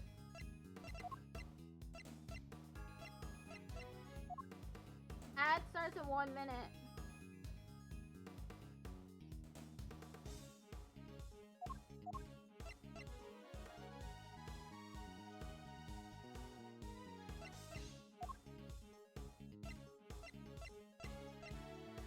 Take that! I'm starting to worry about your memory, Mr. Winner. Didn't you and the good judge search the prison with Warden Lagarde? And didn't you fail to find a likely murder weapon? Well, yes, but I guess we just missed it, that's all. Wow, way to undermine yourself. You're saying your search wasn't entirely thorough? You, the so-called winning rookie? Stop making fun of me! Eustace, calm yourself. Breathe deeply. Do not allow your opponent to get under your skin. You're right. I'm a winner. Why should I let a third-rate loser like Edgeworthless here get under my skin? Be right back. Edgeworthless. What the fuck? That's quite the nickname.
Okay, I'm back. I'll think you leave my name out of this. Well, I'm Kay Faraday, and I'm A-okay. Not you two, please. Look, it's simple. Since my first rate investigation didn't turn up any weapon, it means there wasn't one to find, which leaves only one possibility. The murderer took the weapon with him when he left the prison. That's why we couldn't find it when we looked. Obviously. Objection! But what you are proposing is impossible. And this proves that the culprit couldn't possibly have taken the weapon out of the prison with them. Take that! More memory trouble, Mr. Winner? Now you're forgetting things you yourself said. Are you making fun of me again? Oh, so you remember what I said? But perhaps you might have been better served by remembering this. What's that? Wait, does he seriously not remember? It would certainly seem that way. There is a security gate at each of the entrances to the detention center and the prison proper. Coming from the prison, anyone leaving the facility would have had to pass through both of them. 2 gates, both fitted with metal detectors. Oh wait! Now I remember! Looks like he got his memory back. So as you see, there is no way anyone could have taken a weapon out through both gates. And therefore, there is no way the murder weapon could have left the building. Ah! In which case, Mr. Edgeworth, perhaps you would care to tell us where you think the murder weapon might be? It is still here on the premises. That's the only plausible conclusion to be drawn. But we searched the prison from top to bottom and couldn't find anything! Because you were never going to find anything to begin with. Not when you were laboring under the misconception that it's a blade you were looking for. Yeah, we know the truth about what happened to Mr. Knight. We've seen it with our own eyes. That is quite a claim. I assume you have the evidence to support it. What is the weapon that was used to commit the crime? Take a look at this, Judge Gavel, and the weapon used in this case will become clear. Take that! This is footage taken from a security camera trained on Knight's holding cell. Now watch it for yourselves and see.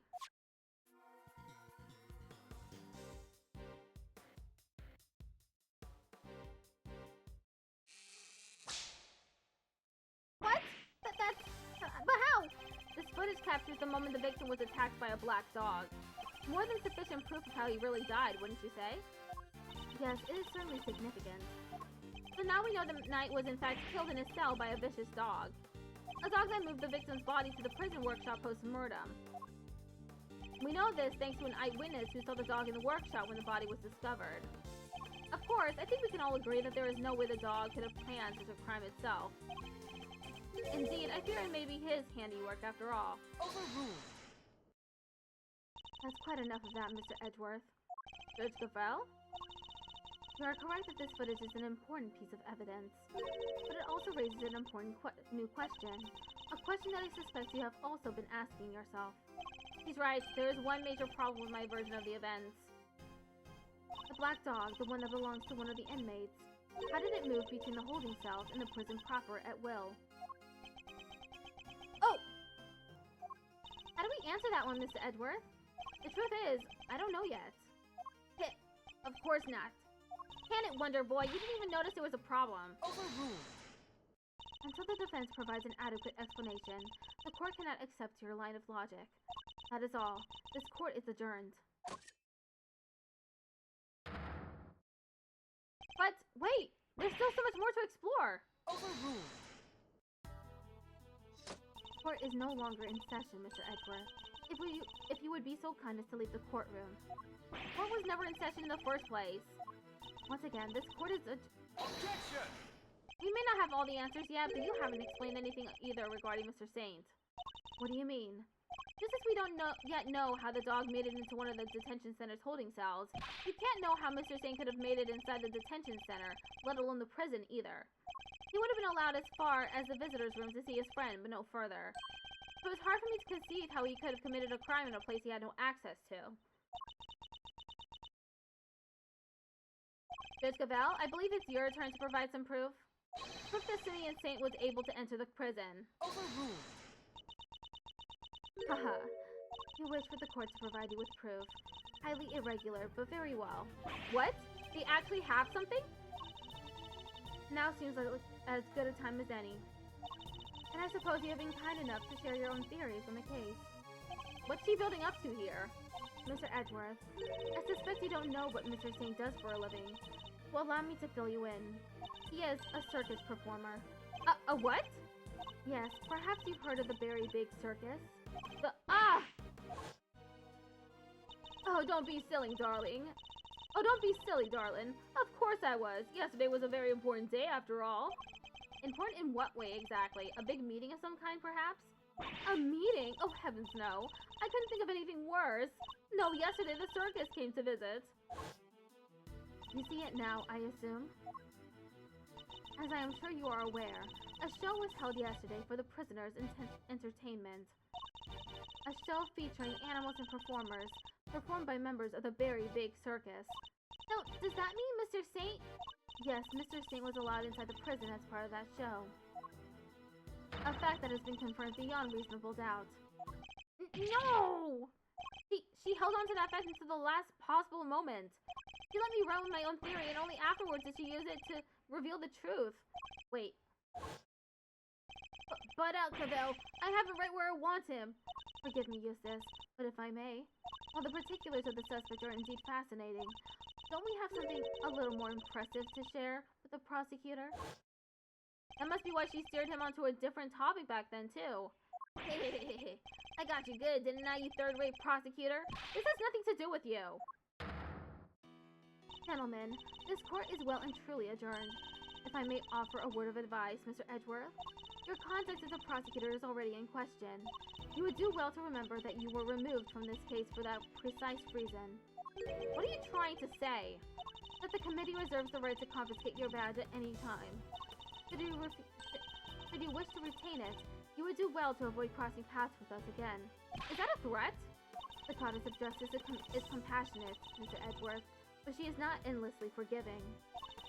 Oh, and one last thing. You are no defense attorney. Abandon this foolish pretense. Thank you for your concern, but I do not abandon anything. What I start, I finish. Well, do try to remember that the two jobs are not one and the same, and that a defense attorney is expected to develop something of a bond with their client. Next time, finding out your client's real occupation might be a good place to start. Jerk! Now, I really must be going. May the goddess of justice watch over you all.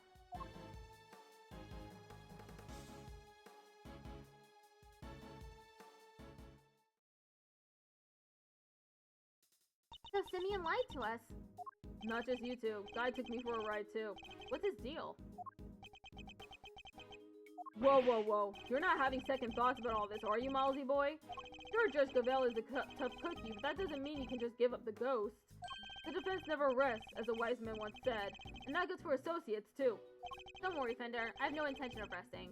Nevertheless, our assumption that Mr. Saint couldn't have entered the prison has been proven false, which means we'll need to restart our investigation for square one, I'm afraid.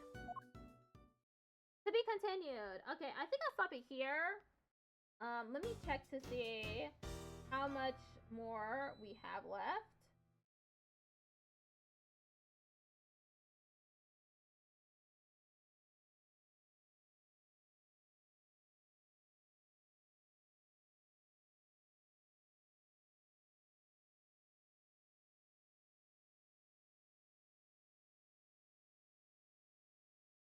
Okay. There probably is enough story for the next stream. I don't want to sit here for 6 hours again. So, exit game.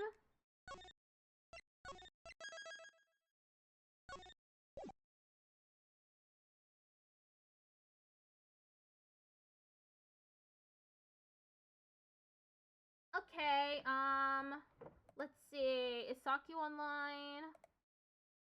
Sakyu is indeed online, so we're gonna raid Sakyu.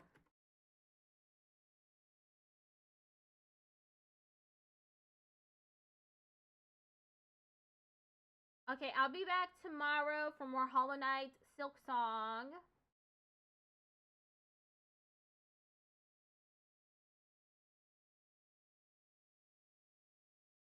See y'all then. Bye-bye.